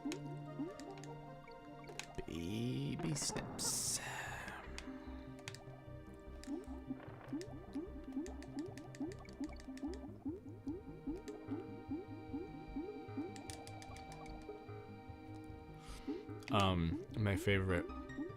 One of my favorite additions to Donkey Kong Country Returns is the flying barrel levels. You have to tap A to go up. It's kind of like it is actually is kind of like Flappy Bird, I think, right? Yeah. Except you have to just tap a lot more times. But it's kind of like this in a sense, where you're constantly falling. You have to tap to move up. Just a very simple mechanic, a lot of fun.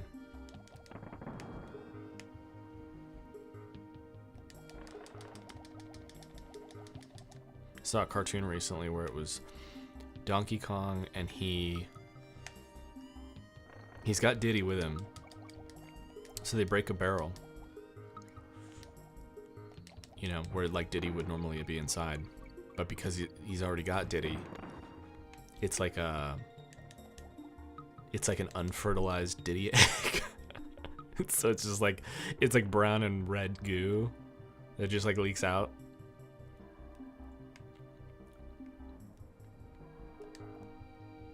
Yeah. That was good to know.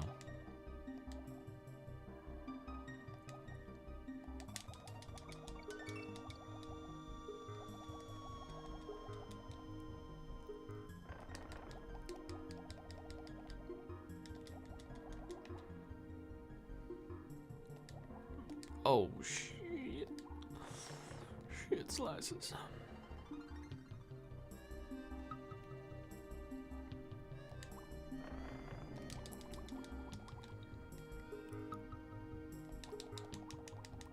Oh my, dude.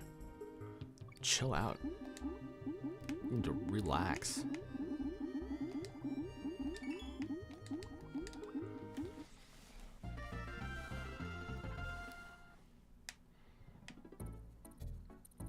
Yeah, dude, 5 levels. That nuts. 5 of the hardest levels in the game. Well, maybe not this one. I don't know. Whoa! Okay, seizure warning. Sorry. So, in 2, Squawks also gets an upgrade, because he's actually useful. I mean, he's useful here, but he's like passively useful. He just provides light. And the second one, I'll try not to turn. The second one, you actually get to ride him. It's a whole new mechanic. It's cool. It's fun. I think the Squawks gameplay is incredibly fun in 2. But and then they gave you Angler. Was his name? No, not Angler. Was it? What is his name? Oh, whatever. The little like light bulb fish thing that you use in the water levels to see, and it works exactly like this, but there's that frame of white in the middle. Oh God in heaven. Right there. And I think it was for like the eShop or the Switch Online or whatever it was.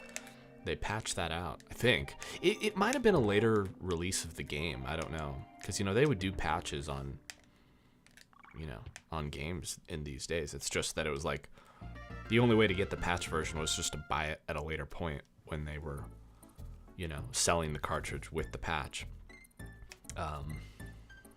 And so yeah, so there is a version of the game where that white frame is patched out. I wouldn't be surprised if there's a version of this game where it's patched out too, because it's like, even if you don't have issues with flashing lights, it's incredibly annoying.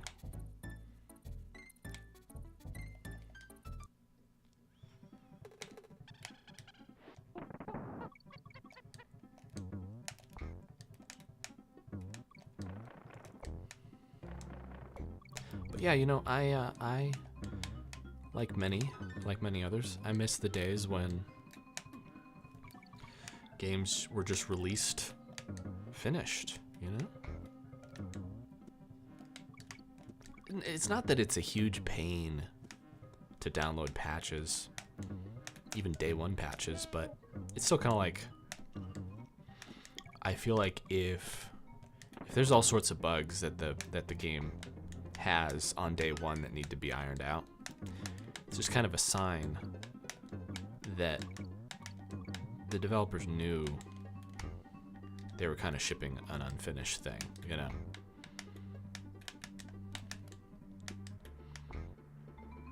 And with certain games, that can mean like there is like No Man's Sky or something, where it's like, I haven't really played it, but from what I've heard, incredibly lacking in features on release, and took years to sort of get it to the point that it should have been at on day one. I don't know. But Nintendo, to this day, are like, these games oftentimes they'll usually do like 1, maybe 2 patches, but Donkey Kong Country Returns still on version 1.0.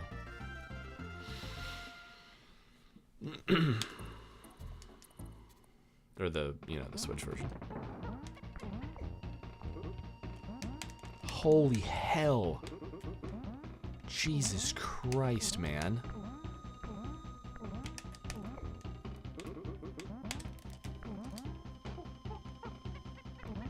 Can I still hit him if he's jumping like that?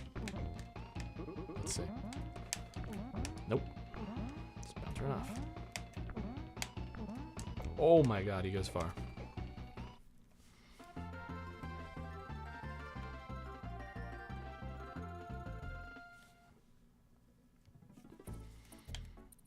Alright, I think this is the last world, right?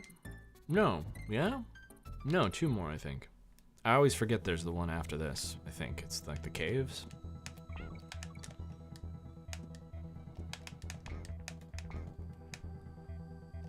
Yeah, I know I missed stuff. Whatever. But yeah, I think playing DKC3 on stream would probably be a cool thing. Okay. Probably a cool thing to do, because never really given that game a fair chance. Whatever. And this would sort of be if I was playing it on stream, then I would feel accountability to finish it. Should be good. I definitely think it has good stuff to offer, Has had some good music. Not as much good music, I feel like, but it's got some good music.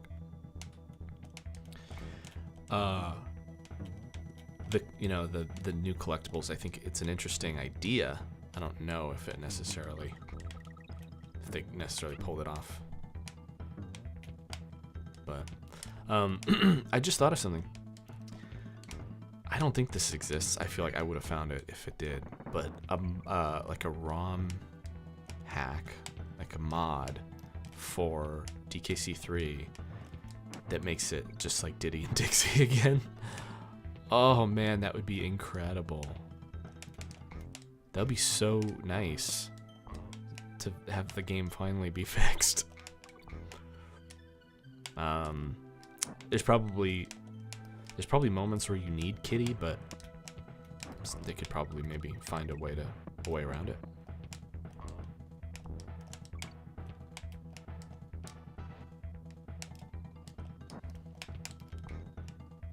I love modding. Modding is great.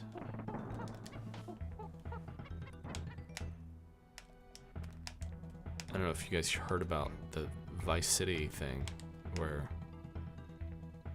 some modders were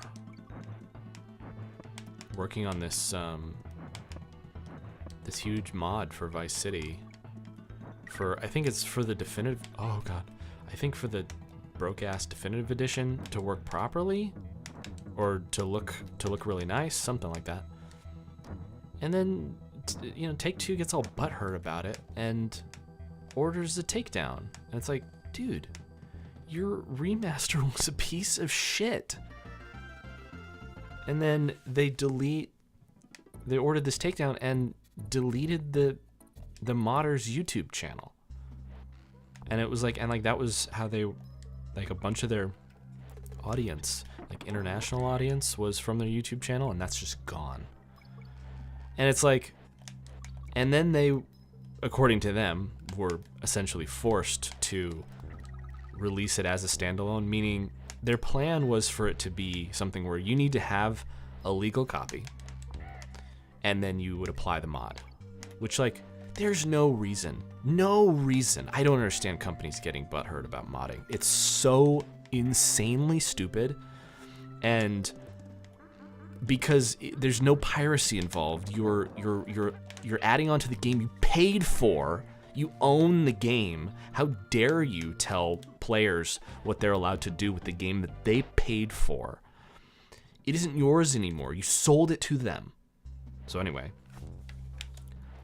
so then these modders felt it was necessary to, because Take-Two ordered this,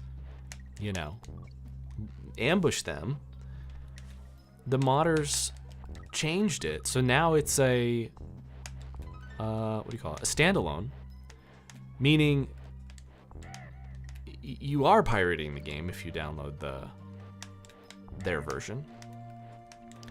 So all the company really did was pressure the modders into creating a situation where people would be pirating their game more. It's like, dude, what are you thinking? Like, you totally deserve it. Every bit of it. Why did you mess with them? Not only do I think that it's a user's right to mod their own games, but also you made a lazy cash grab remaster that is a pile of shit, and everybody knows that. So you especially have no right to go after someone for trying to fix what you did, essentially, as far as I can tell, trying to make a version available that is what they felt the remasters should have been.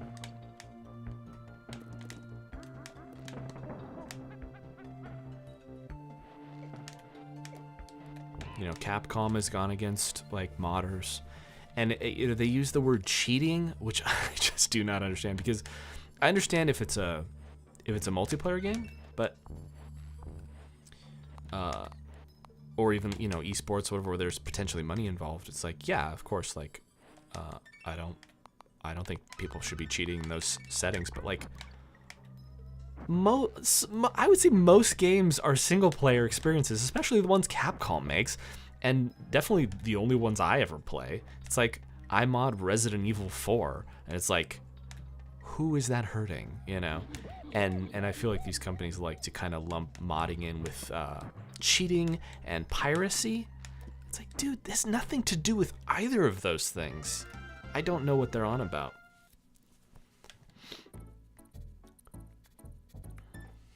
Anyway, that's probably the end of that rant. We'll see.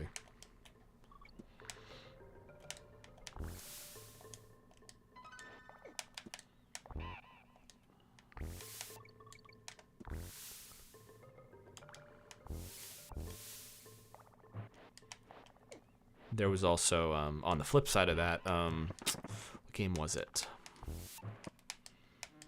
A game, they released a thing, like a video, like today maybe? Whoa, where they've got modding tools built in. Oh yeah, it was Hogwarts Legacy. Built-in modding tools, which I'd be interested to hear some more people's opinions about, because that might mean that they're just kind of trying to limit what you can do with modding. Or maybe it's a total step in the right direction. I don't know. I mean, that certainly sounds better than just being like anti-mods in general. I can understand the feeling of that you're, you know, not wanting certain mods to be out there and there to be footage of those mods, and it's, you know, it's changing. You know, you don't want your characters to be seen, you know, with like tits and a dick or whatever it is that people do sometimes, and it's like, I understand that. I mean, I like to use I like to add new outfits and stuff for characters, but it's like I can kind of understand not having control over how your characters are represented. But I don't know. That maybe it's just kind of like, just need to get over it, because like modding is a thing. I don't think it's ever not gonna be a thing.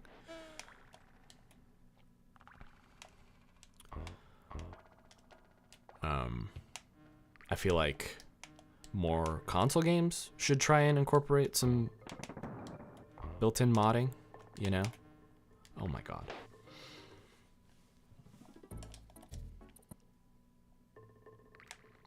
Because, you know, it's basically, you've basically never been able to mod on console. If I was making a game, I would try my best to make it so that you could at least, I mean, definitely make modding easy on PC. It's your game. You can do what you want with it. But also, I don't know, try and make there be, you know, as much customization as you can on console at least. You know, if someone is going to create pervert art with your characters using mods, I mean, there's not that much difference between that and fan art. And you certainly can't stop fan art. So I don't know, it just seems kind of like a silly, hopeless effort, you know?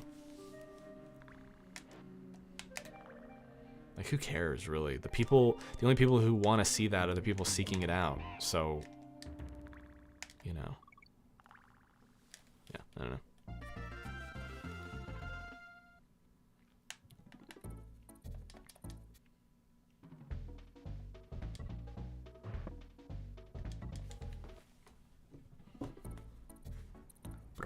Bum, dum, bum.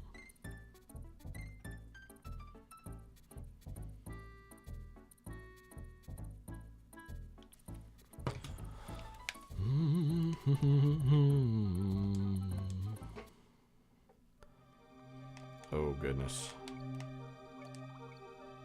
This is the one he was talking about.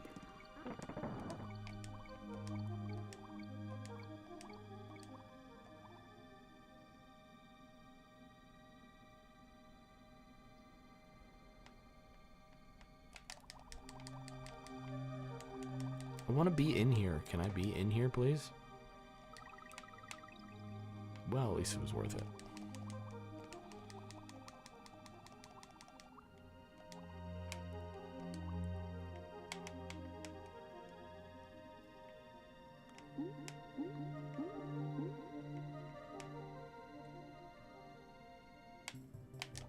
Hell no. Not gonna happen, bud.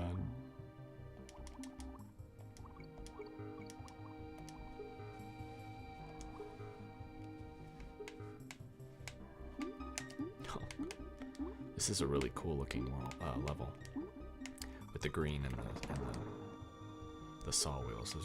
That's awesome.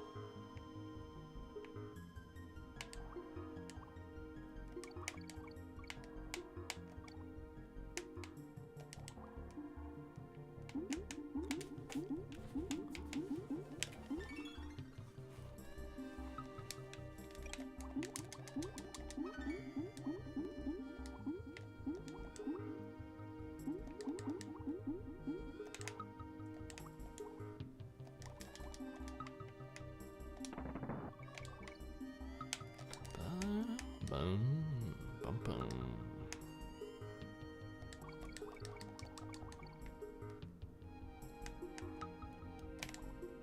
Dude, you better be blocking something good. Oh, better be worth a fucking while. Oh, yeah, it kind of was. It's pretty good.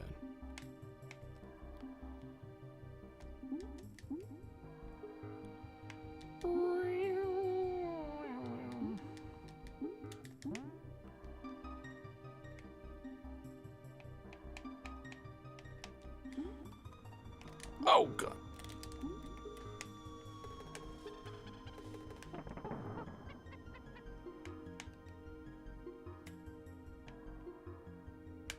Oh, Nelly. By the skin of my little donkey head flap. Oh, my God. Wait, what? Oh, I just lost him. That's right.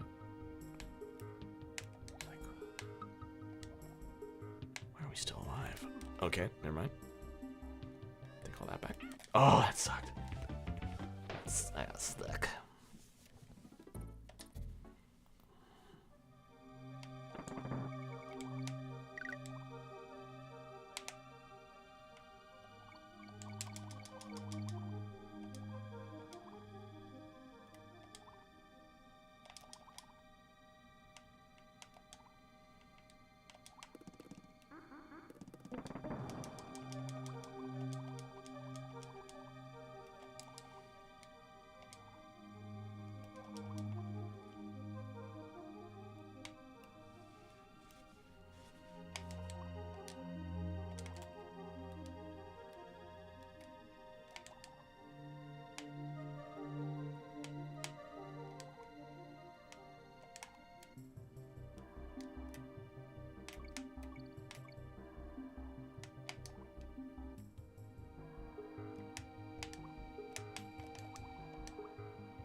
Holy shit.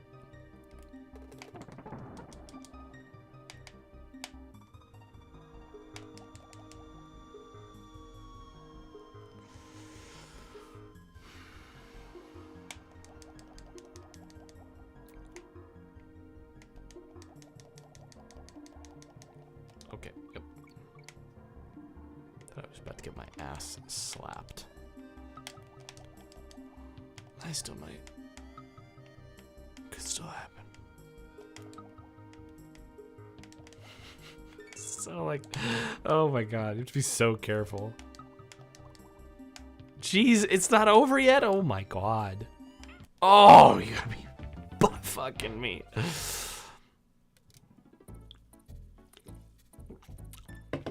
Woo.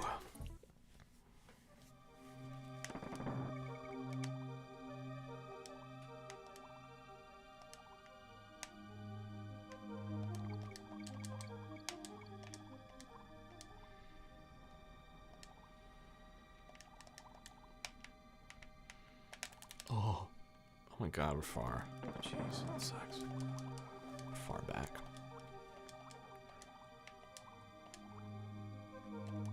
Ah!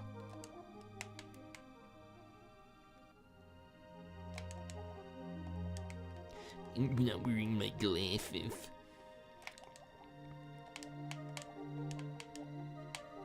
You know how blind I am without them.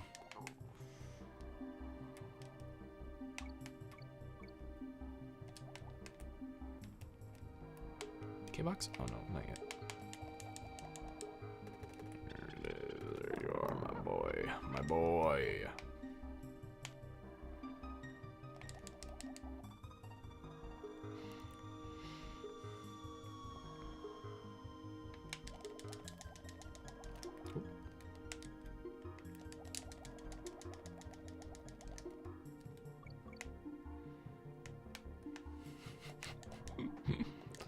This is evil.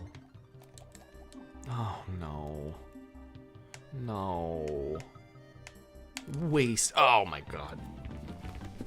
Wasted it.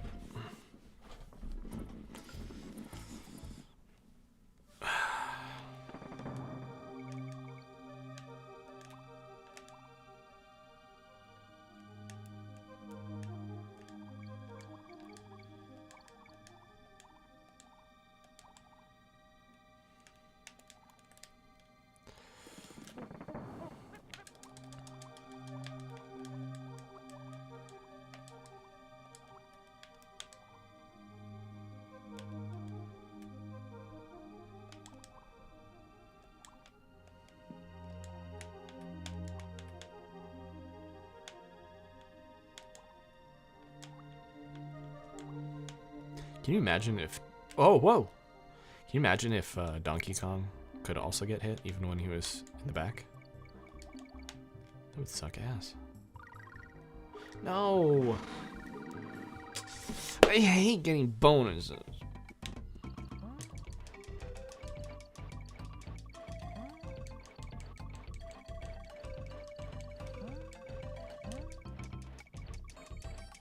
Like a minute long. 90 fast seconds.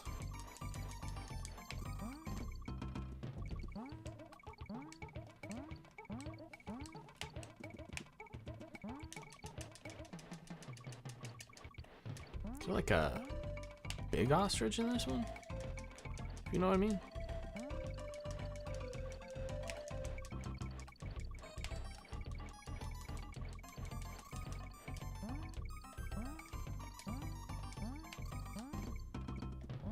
All right, we got 3.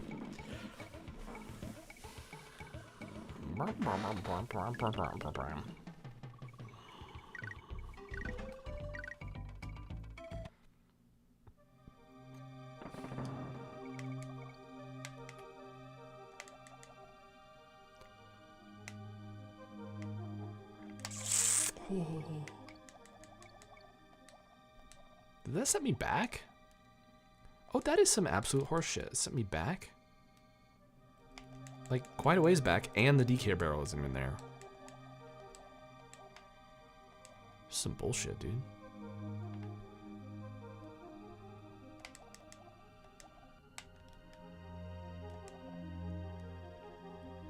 That's, like, actually rude.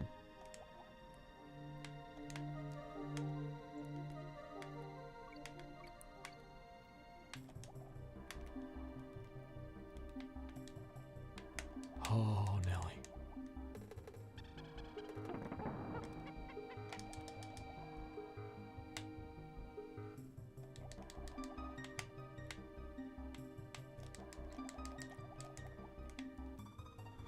I don't want to be like a basic bitch and say that water levels are bad and I always try and avoid them, but my God, water levels are bad and I always try and avoid them. I'm not always try and go up there. Oh, God. See, they knew it. That's why they threw that one at me. Fucking 100-mile-an-hour fish.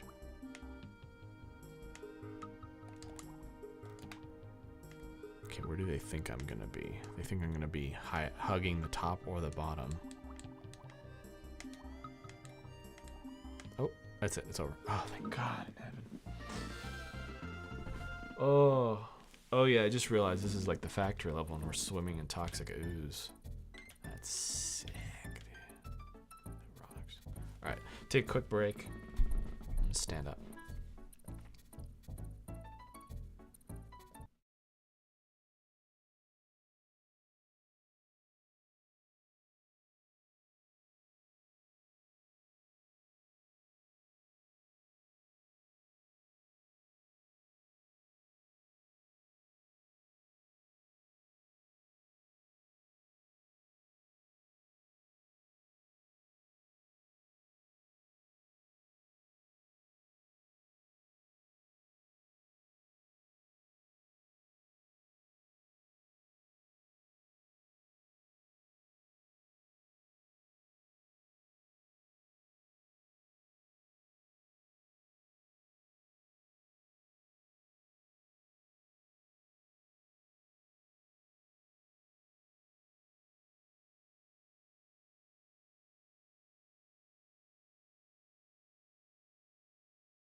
Yeah, here we go.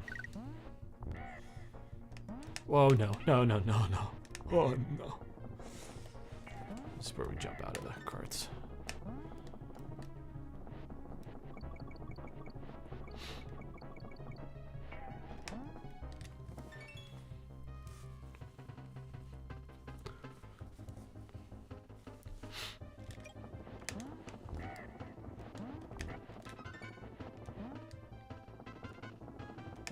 Oh, God.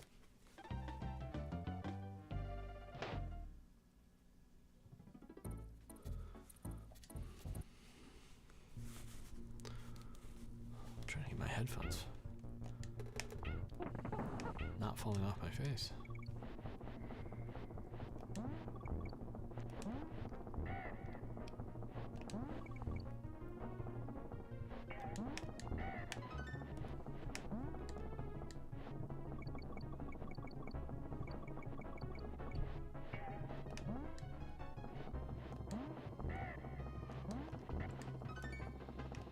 Oh my God.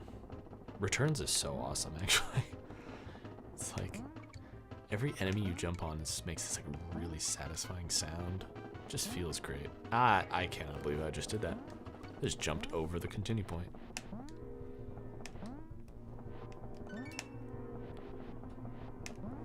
That was me at my absolute stupidest.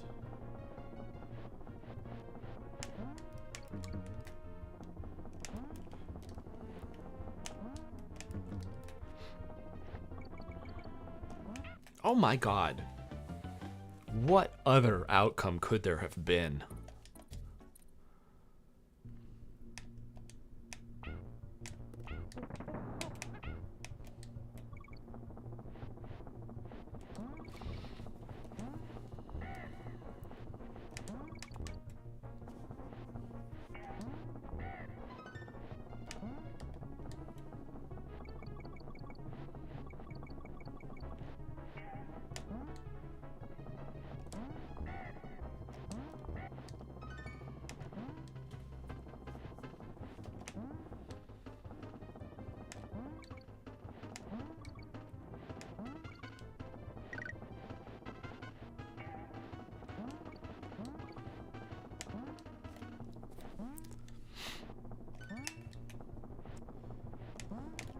I don't understand how. Okay, did the same thing again.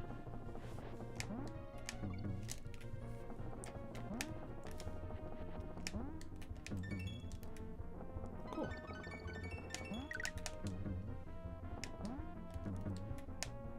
Whoa! I'm just gonna jump up a little bit.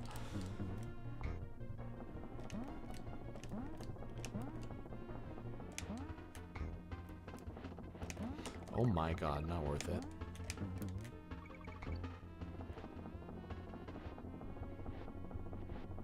Whoa, yo. Oh, yo.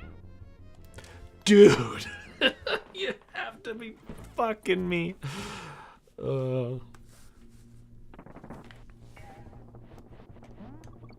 probably the worst thing that's ever happened to me.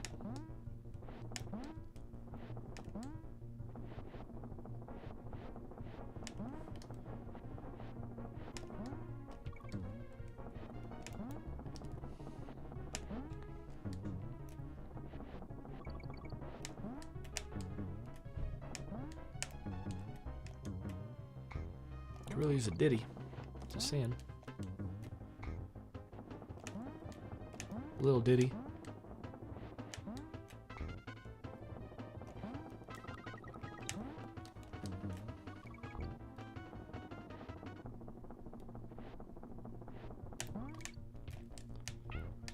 Jump. Good. Hmm.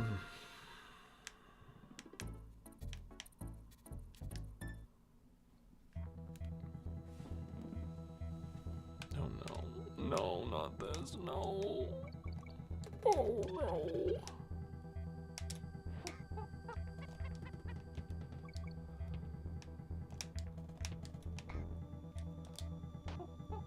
Hello, I'm only 2 hours late. Excellent. Awesome, Hector. Thanks for showing up. How's your day been going?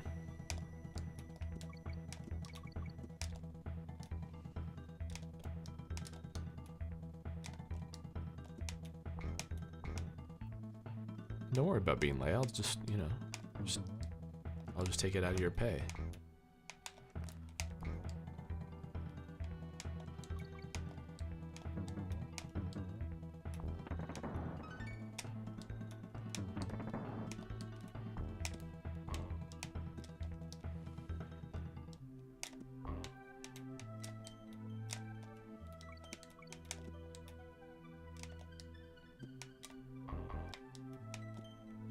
Oh, I took a leap of faith.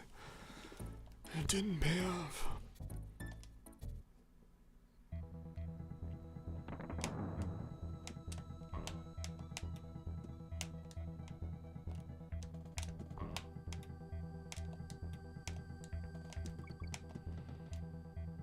Well, dark and snowy, and yours? Really?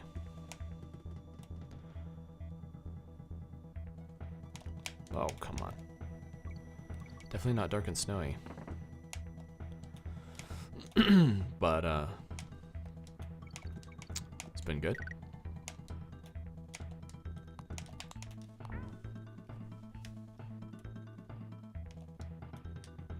Can I do this? Oh my god. That's evil.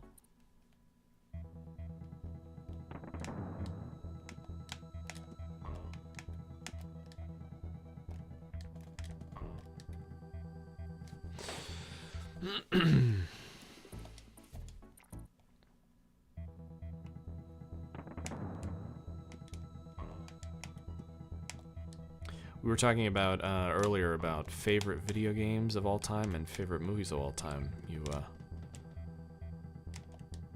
want to hit us with yours?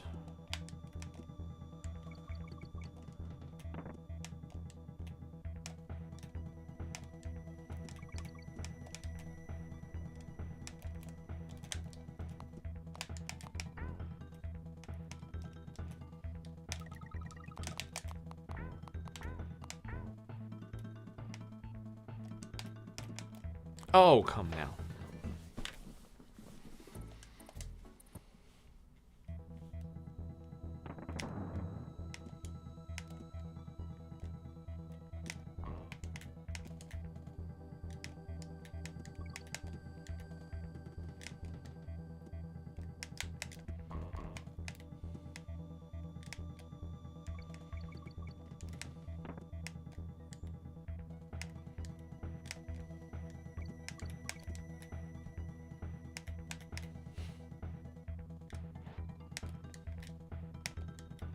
All time? Okay, you go for easy questions. Yeah, exactly. It's a bullshit question.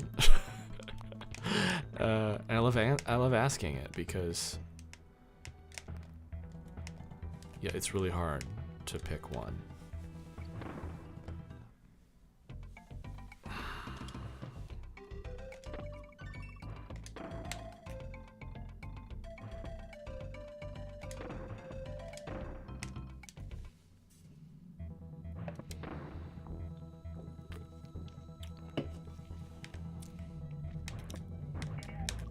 Oh.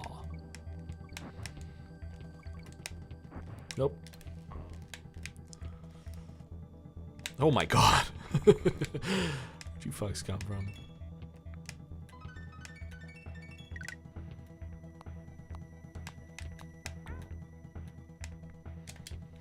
Oh, sweet Jesus.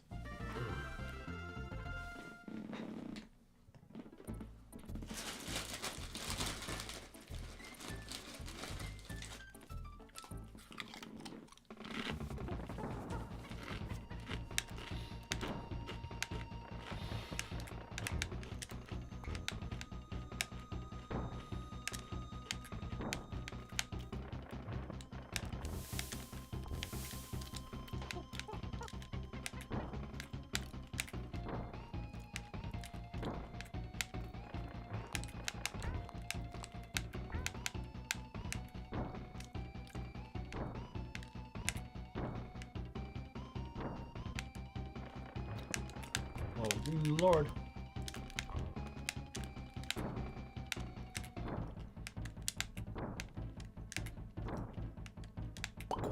Oh, not yet.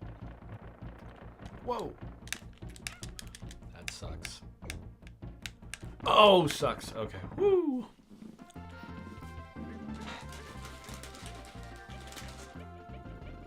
Me right now, and I say that because if you asked me 5 minutes ago, 5 minutes from now, the answer could be different. Exactly, that's what we were saying. The Planescape Torment and Barry Lyndon. I've not seen either one.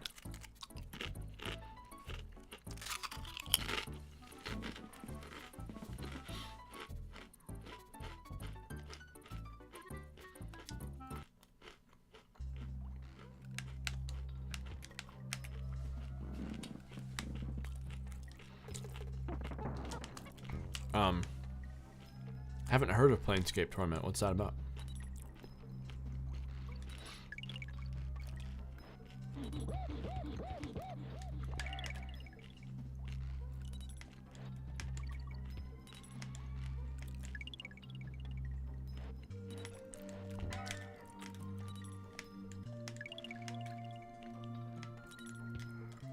Yeah, I was saying it's like,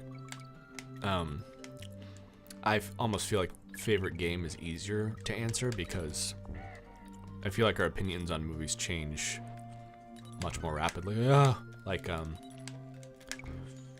your feelings on favorite movie or feelings on any movie could change from day to day, could change based on your mood, change based on the time in your life.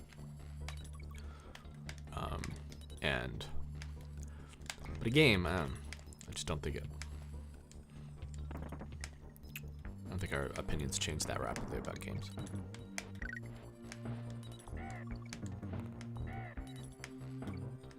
Very crisp chips. Thanks, man. Hope you're enjoying it. This is an open eating channel. This is a no chew shaming channel.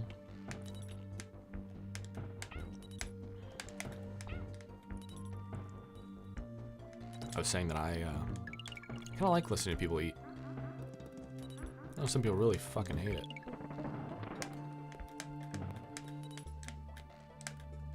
That's gone.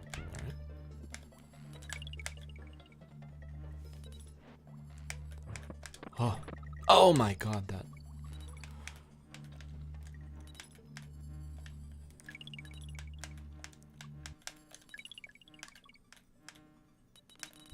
This level's evil.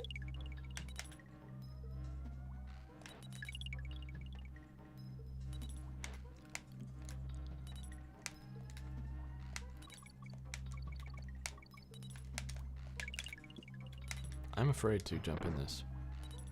Oh, okay, we're good.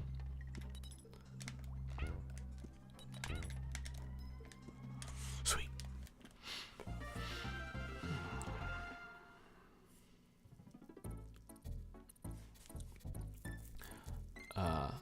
Okay, this channel is so underrated and underappreciated. I hope you hit your boom moment soon. Thanks so much, Slow Motion. Appreciate it, man. Thank you. Planescape Torment is a CRPG using the same engine of Baldur's Gate 1 and 2, based on the second edition of AD&D. It's set in the Planescape multiverse of D&D. Wow, that was a lot of information. Information I could not comprehend. But it's full of philosophy and weirdness. That's cool.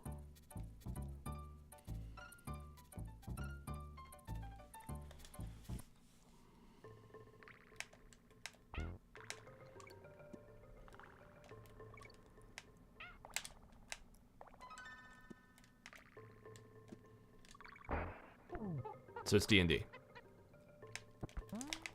Oh, fuck you. I thought I could do that. Oh, fuck you. I thought you wouldn't kill yourself.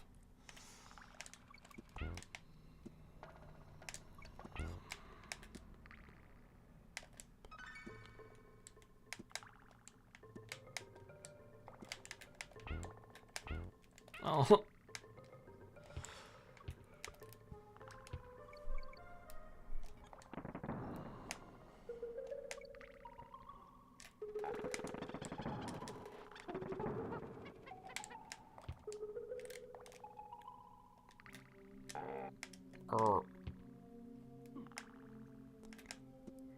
Belinda is a period drama directed by Kubrick.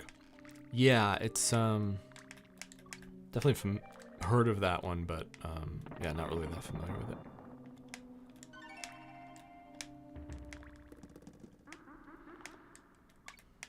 Oh my god.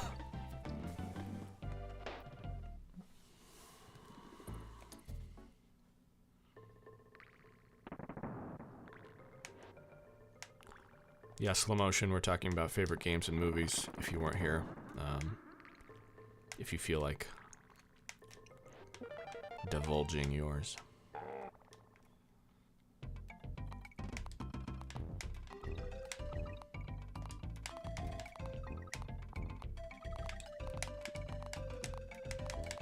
Yeah, I was saying earlier, I feel like Mario 64 is probably my favorite game of all time. Man, it's tough to say. There's so many good ones.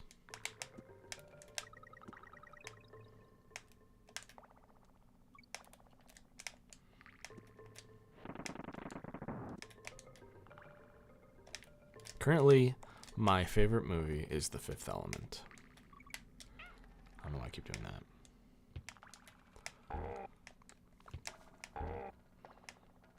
But I just make sure and have one in the chamber in case I am the one who usually asks that question, and I need to have an answer. So, you know, I've seen it many times, but you know, I watched it recently, and I was just like, man, this movie is just so. It has everything that I like from a movie. You know, it's just, I don't know, has this amazing, unique vibe to it. characters you like, comedy, action, cool sci-fi. It's just a great flick. Great friggin' flick. Dungeons & Dragons basically all campaign worlds of D&D.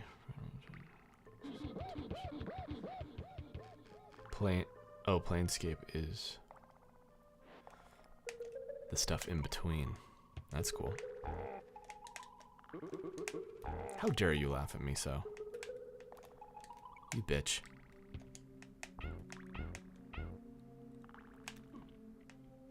I was literally just thinking, I remember I got this far already. How come I died? How do I get you? Oh my god.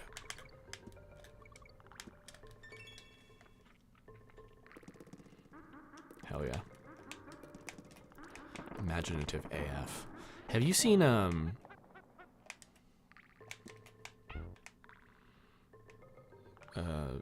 Zathura or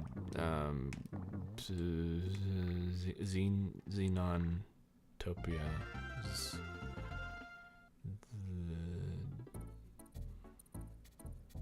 The fuck is it called? The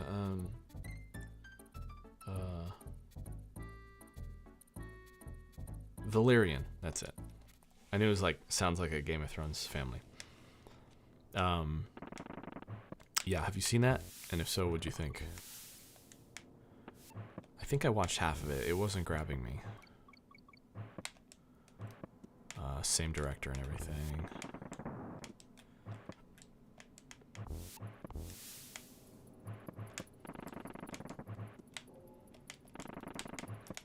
I don't know. I think it's just really hard for directors, like when they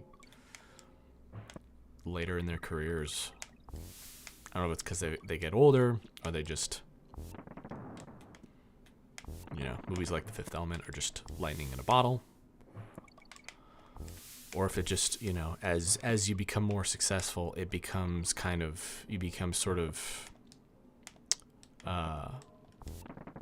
instantiated, if that's the right word, in like Hollywood and stuff. And I don't know, you just like, it's harder to know what people want and how to relate to the little folk, you know?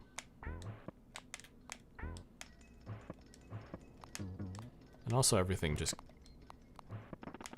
becomes all about CGI.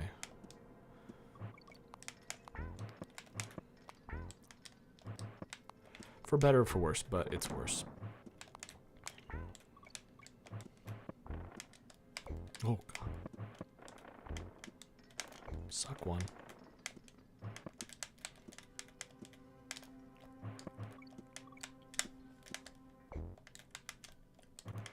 Oh, a good question would also be, what is your most... how do you phrase it? I don't know about guilty pleasure, but like movie that you love that no one else does. Because I have one. Valyrian, sadly not great, but I thought it had a lot of potential. Yeah. It's a French comic book that inspired Fifth Element. Oh, okay. So was he basically just kind of going back and adapting, you know, like the source material? Going back to the root? I didn't know that.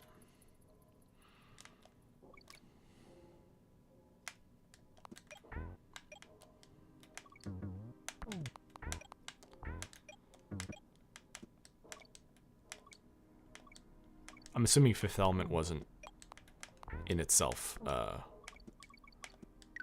wait, what did you say? Yeah, I'm assuming Fifth Element wasn't like a comic or anything before the movie. They adapted that directly from Valyrian. Okay, don't laugh. What? Oh God, what? Is this your guilty pleasure? It's okay, man. I already told you, I have one. You know, we all have one. There's nothing wrong with... There's nothing wrong with enjoying something that other people don't enjoy. There's nothing wrong with enjoying something that you know is bad, regardless of what the case may be.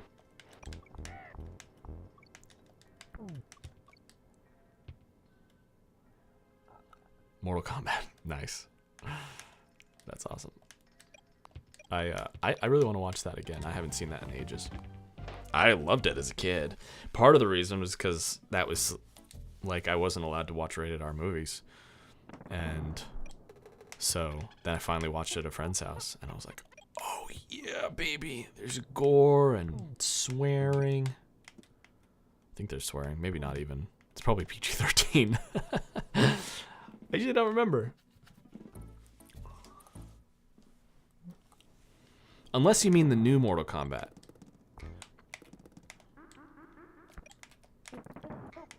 In which case, I'm going to judge you heavily.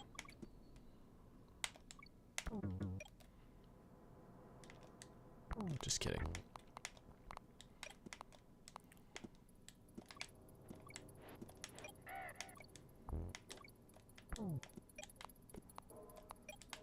Don't jump when I jump. Who said you're allowed to do that?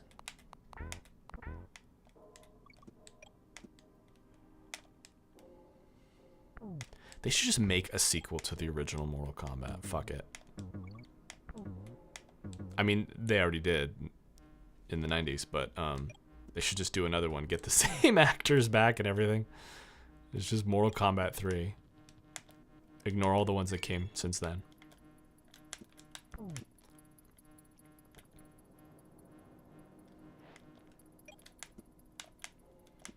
I personally have never really had much of a been that invested in like the story of a fighting game. Oh, it's just. I mean, I think I probably would have found a Killer Instinct movie to be absolutely awesome, just because that was the one I probably had the most exposure to.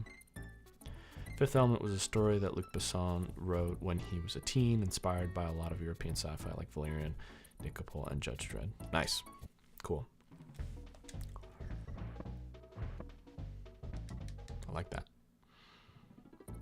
A movie that's an original script.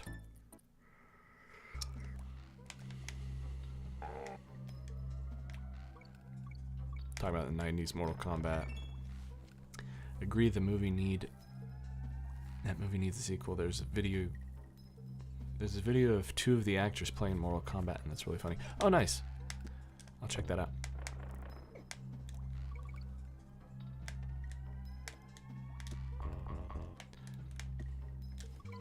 It's weird. Like when Annihilation came out, even when I was a kid, I was like, "There's something wrong with this."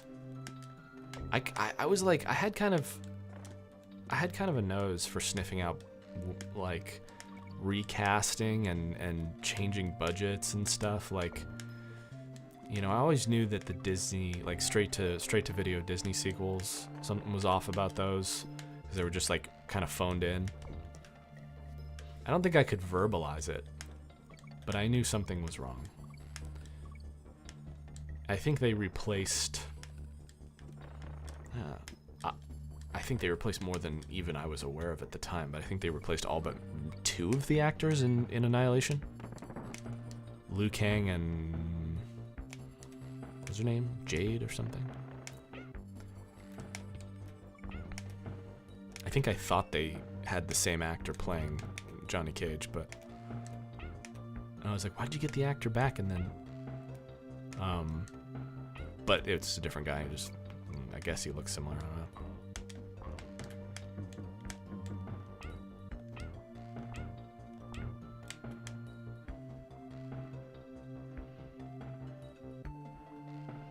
Shao Kahn's a rubber helmet for me. Oh, that made Annihilation stand out. And then Raiden, fucking, he comes back and he's like, he's got a haircut, and he's just like, "Hey guys, I'm cool." I think I'm screwed. Oh wow, what a gift.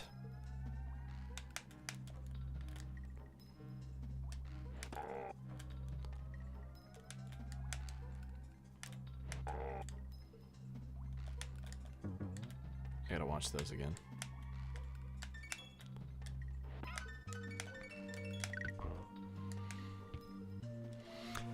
Could maybe do like a revisiting 90s 90s movies video. Maybe 90s movies that don't necessarily hold up objectively,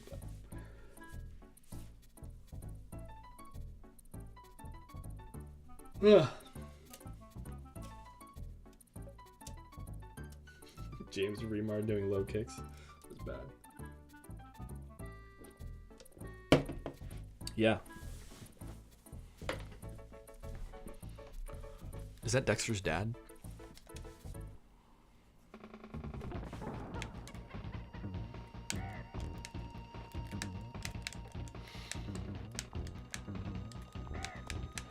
Fuck.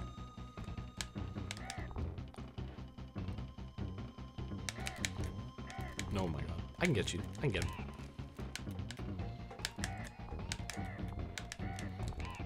Got him.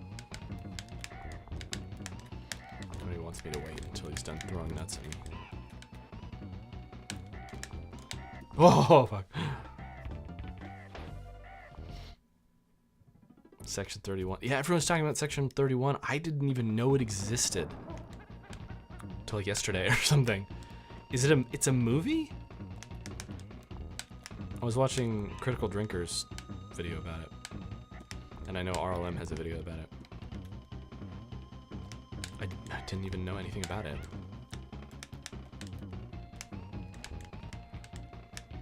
But it's a spin-off of one of the worst shows ever made, so. Almost Hicks. Are you saying he was gonna play Hicks in Aliens? That's what that mean?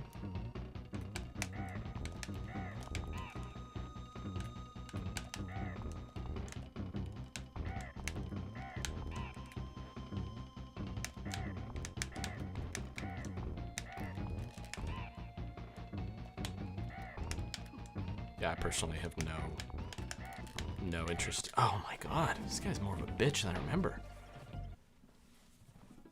Critical Drinker what?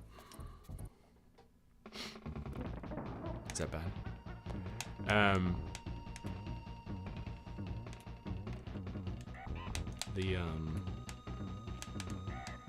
my god. Yeah, Discovery is...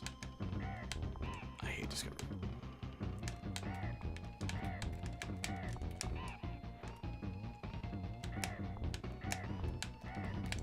Fuck. I'm getting stonewalled here.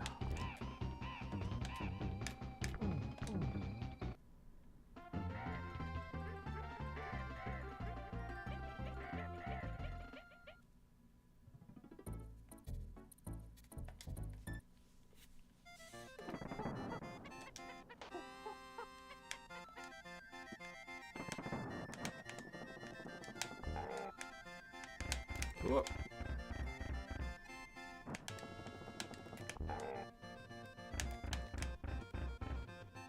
Fuck.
Bye. Actually in a single scene of Alien, but he doesn't face the camera.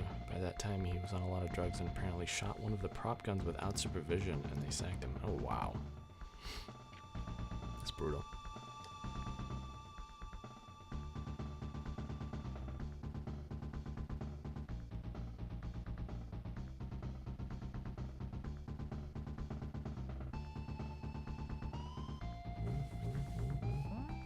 So they Eric Stoltzed him, but he had an actual reason for doing it. Or, I mean, they had a reason for firing Eric Stoltz too, but like a real life safety reason.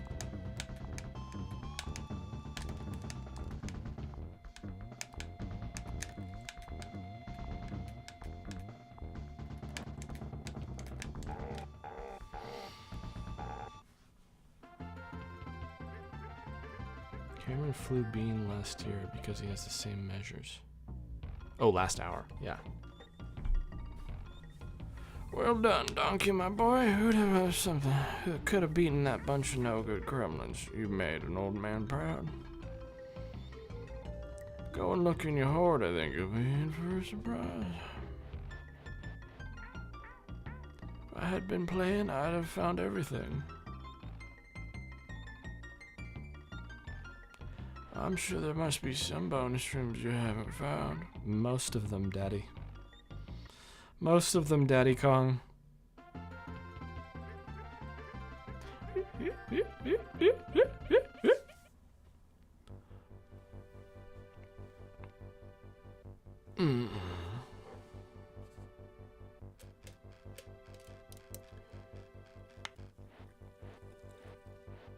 You don't like Critical Drinker? I don't know much about him. I've just seen his videos pop up a couple times.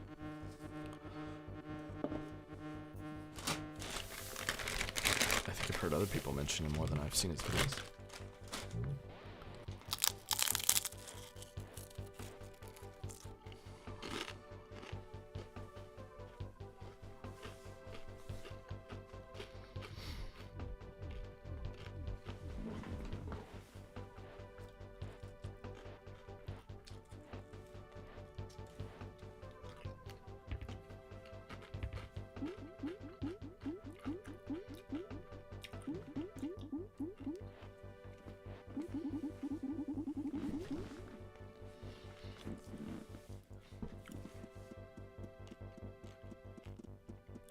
Lost respect for Critical Drink the moment he started to lie about the things he said and he watches. Interesting. What was the situation there?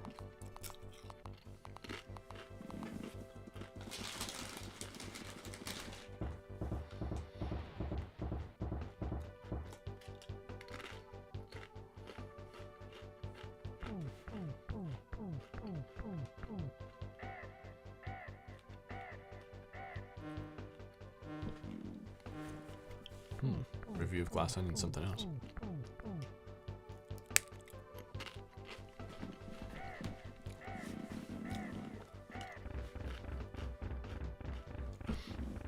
Like he reviewed Glass Onion without watching it, or what?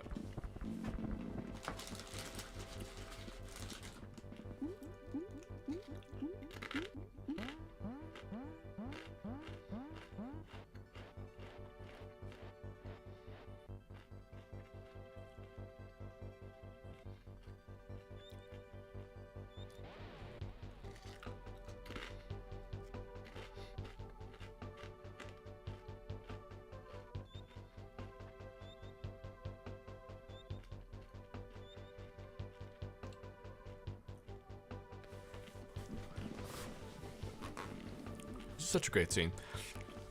I can't believe they animated with how little space they had on these cartridges. Like, they went to the trouble of animating this huge long sequence. Okay, it's not that long, but of the two of these, these guys just beating the shit out of each other.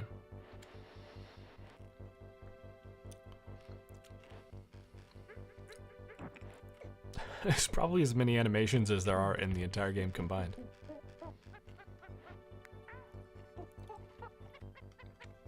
I absolutely loved that as a kid.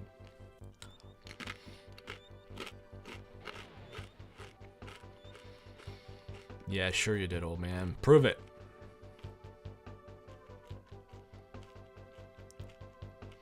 Either he never watched it or purposely misrepresented the point of the movie to further his own agenda, and I don't know which one is worse. No,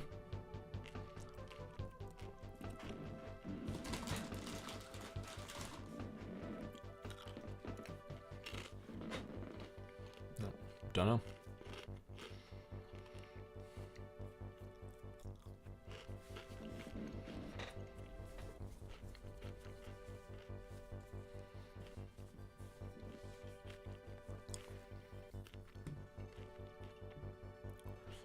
Do you think I should watch Section 31, or I'm definitely gonna watch the Half in the Bag on it. Do you think I should actually watch it first or not?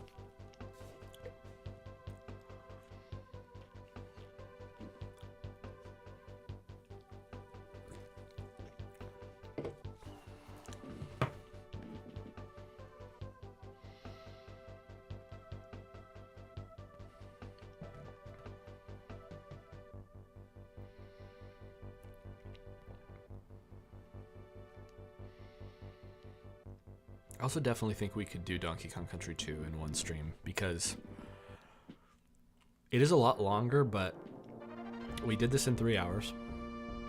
Almost exactly. Oh, it just hit 3 hours. And I would argue DKC2 is not twice as long. Maybe like 1.5. It's half as long, or 50% longer. If you didn't like Discovery, you would probably not like this one. I'm sure I wouldn't. It's 1 hour 35 minutes, not too long. I'm gonna just watch the Half in the Bag.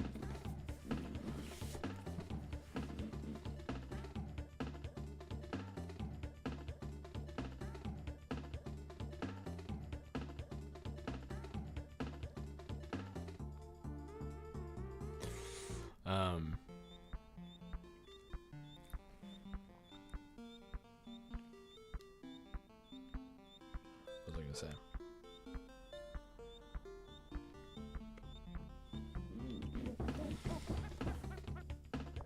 But it shows that at some point that was an entire season arc that they had to cram into a movie. Oh yeah. I thought it was a show. I was surprised when I heard it was a movie.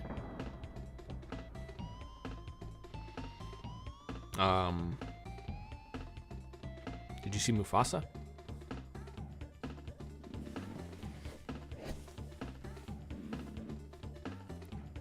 That's one I'm like, I'm morbidly curious to see the movie, maybe before I watch videos on it. Watch the RLM video on Section 31, I assume you mean. Again, some parts are true, but other parts are their own personal crusade against New Trek. Yeah. I tend to agree with them on Star Trek, I think. But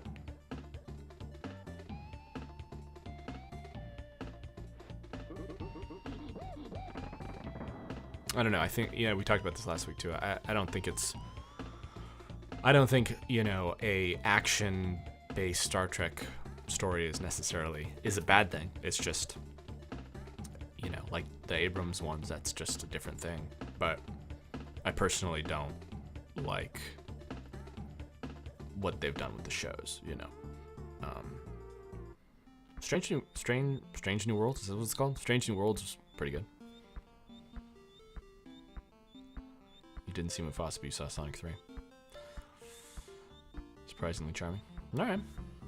I know, I saw a lot of memes that were like implying that Sonic was gonna blow Mufasa out of the water, but the reviews seemed pretty equal. I don't know. All I know is Mufasa was like the inverse of Section 31. That was like, well, not that. It looked like it was going to be straight to streaming, like a Disney Plus special. I don't know. The CGI looks bad. I don't know why. I mean, the remake was like, this like technical marvel, you know. And then for the sequel, they just phoned it in. I don't know. It's very weird.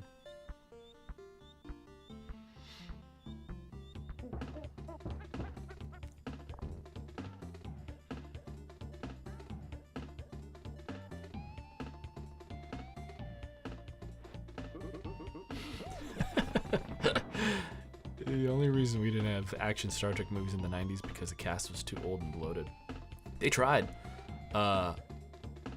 Nemesis. Nemesis was, I remember being feeling a little strange when I was seeing that in the theaters, as a young chap. Being like, interesting, Picard's like a John McClane-esque action hero in this, you know? But, fuck it, whatever. Good for them. I was thinking about this recently that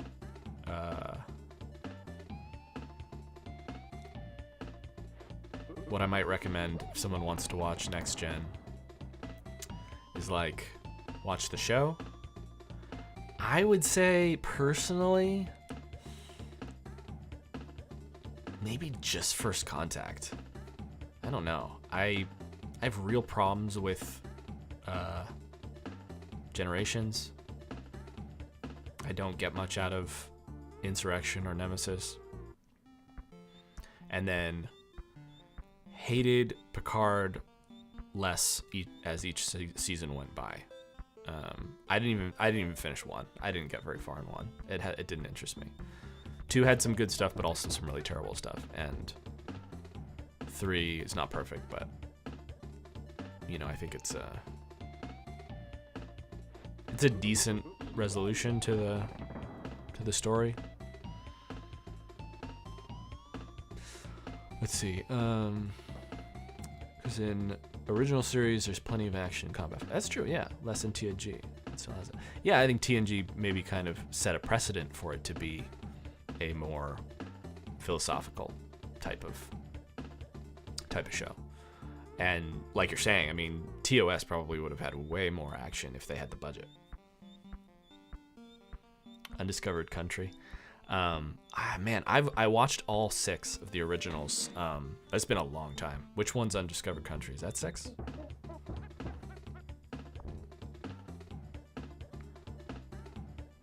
Because I know they unfortunately named 5 The Final Frontier. I think it was 5, right? Yeah.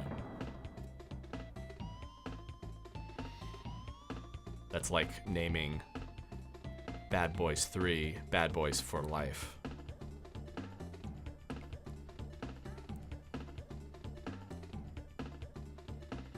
I remember 6 being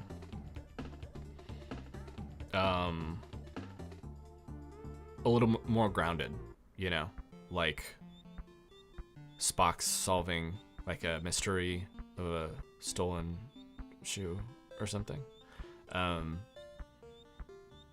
I think I that was probably one of my lesser favorites at the time when I was younger, but I feel like I probably would like it now.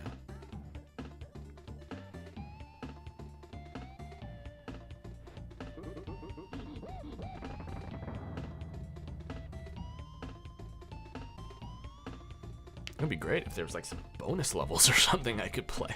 That'd be nice. Let's see, 49%. Holy shit. Okay, so like the bonus rooms are like 60% of your total score. A stolen shoe. That's what it was about. I don't know if you're joking or not, but it was something along those lines.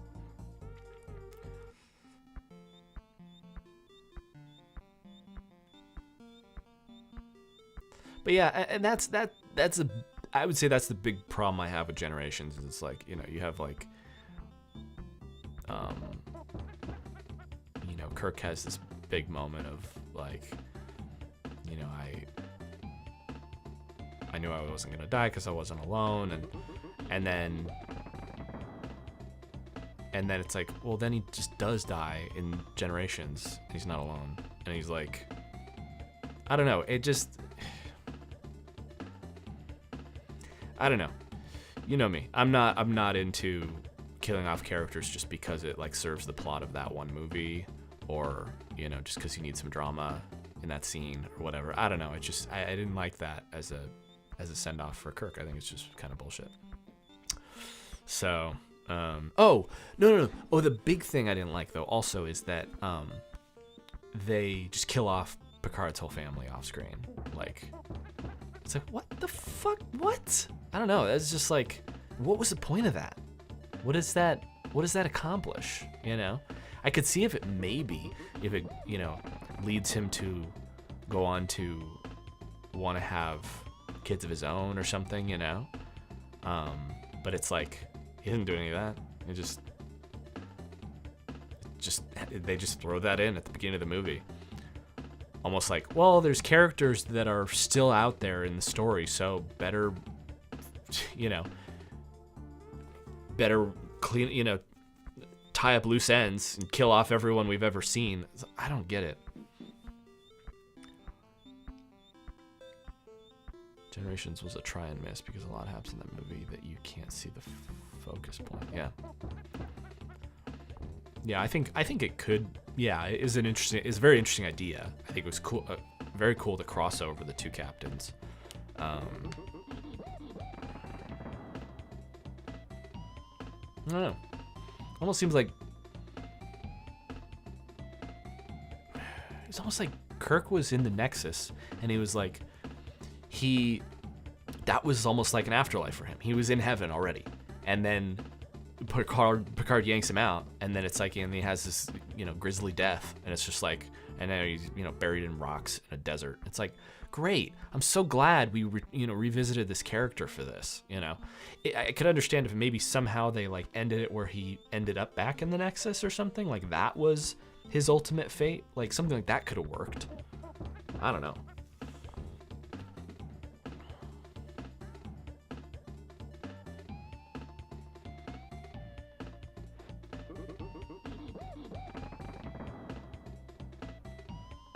I did like what they did with, you know, with him and Jack Crusher and stuff in Picard 3. That was good stuff. As you see with like a lot of reboots and things like Jurassic World and stuff, it's sort of like, you know, Jurassic World 3 that did similar things where it kind of not retcon, but it fixed things that previous movies had ruined. But it's just too late though. Everyone's old, and it's like, I wanted this for them earlier, you know? It's like, I wanted a relationship between Picard and Crusher like in the show, you know? It's too late. I don't know. Yeah, 3 had a lot going for it. I think Jack Crusher is a great, you know, Picard Jr., basically. I think they hit it out of the park with that.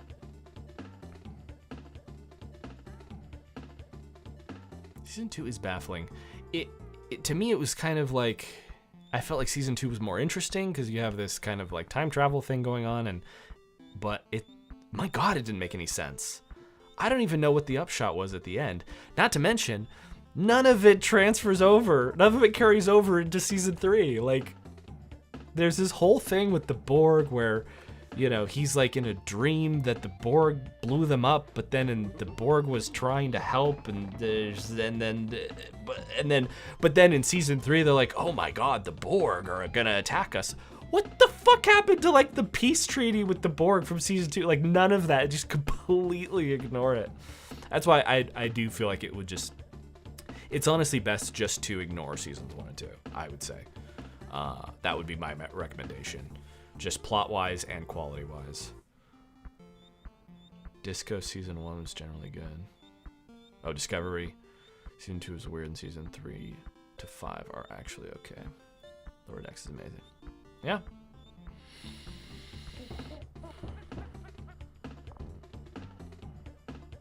What do you think about seasons 1 and 2 of Next Gen? I know some people say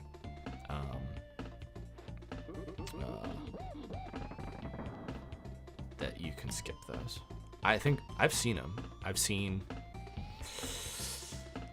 I mean, I watched it when I was a kid, and in recent years, I started from the beginning, and I got to at least season 3, maybe season 4.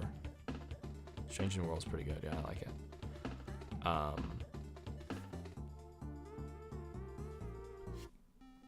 But I don't know. I do remember feeling like a lot of those season 1, 2 episodes were sluggers.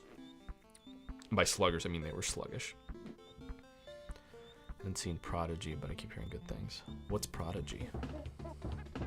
The Star Trek show? Oh my god, please stop. Please stop pausing. Game. There we go.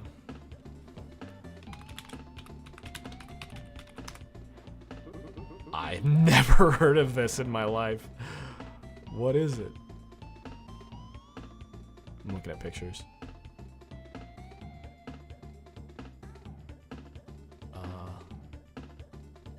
Interesting.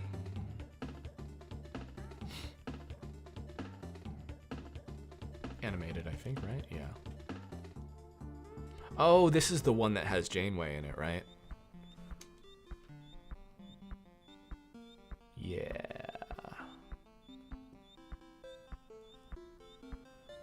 Season 1 of TNG looks like it's in conflict with itself. How do you mean?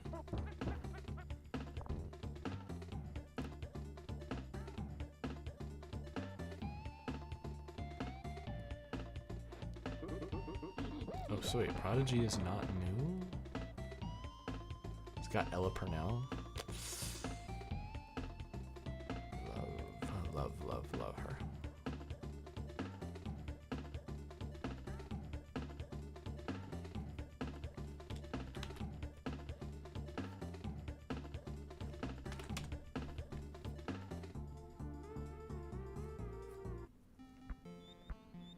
Wow. Holy shit. Okay, there's already 2 seasons. Oh, it came out in 2021. I think I remember there was some animated version of Janeway, but I didn't remember what it was for. I thought it was like Fortnite or something.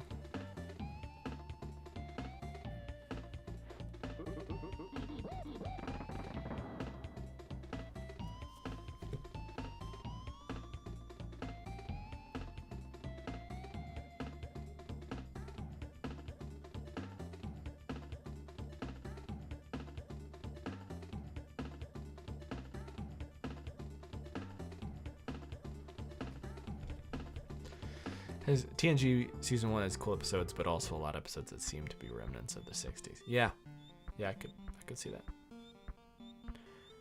And you know, they say that sort of like Roddenberry wanted to be something that wasn't so much working. And I feel bad because I've seen those seasons, like. Those are the seasons I've actually like watched all the way through, so I feel like I need to give the later seasons another push to actually see them all, because I haven't seen anywhere near all of them. I've only seen them sporadically. That was Roddenberry's fault. Yeah.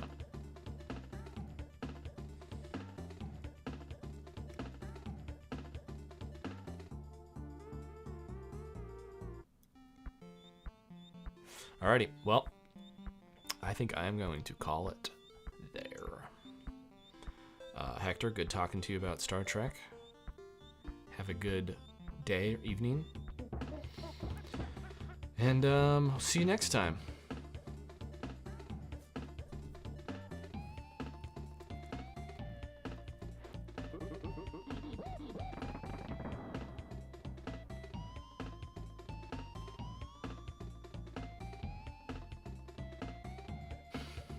Things you hate. We have Trump back in office and your channel's criminally underrated. Thank you, MD. I appreciate that. Thank you.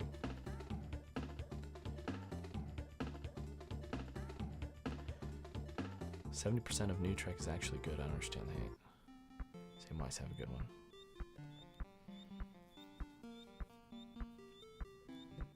Yep. All right. Y'all have a good night. Cheers.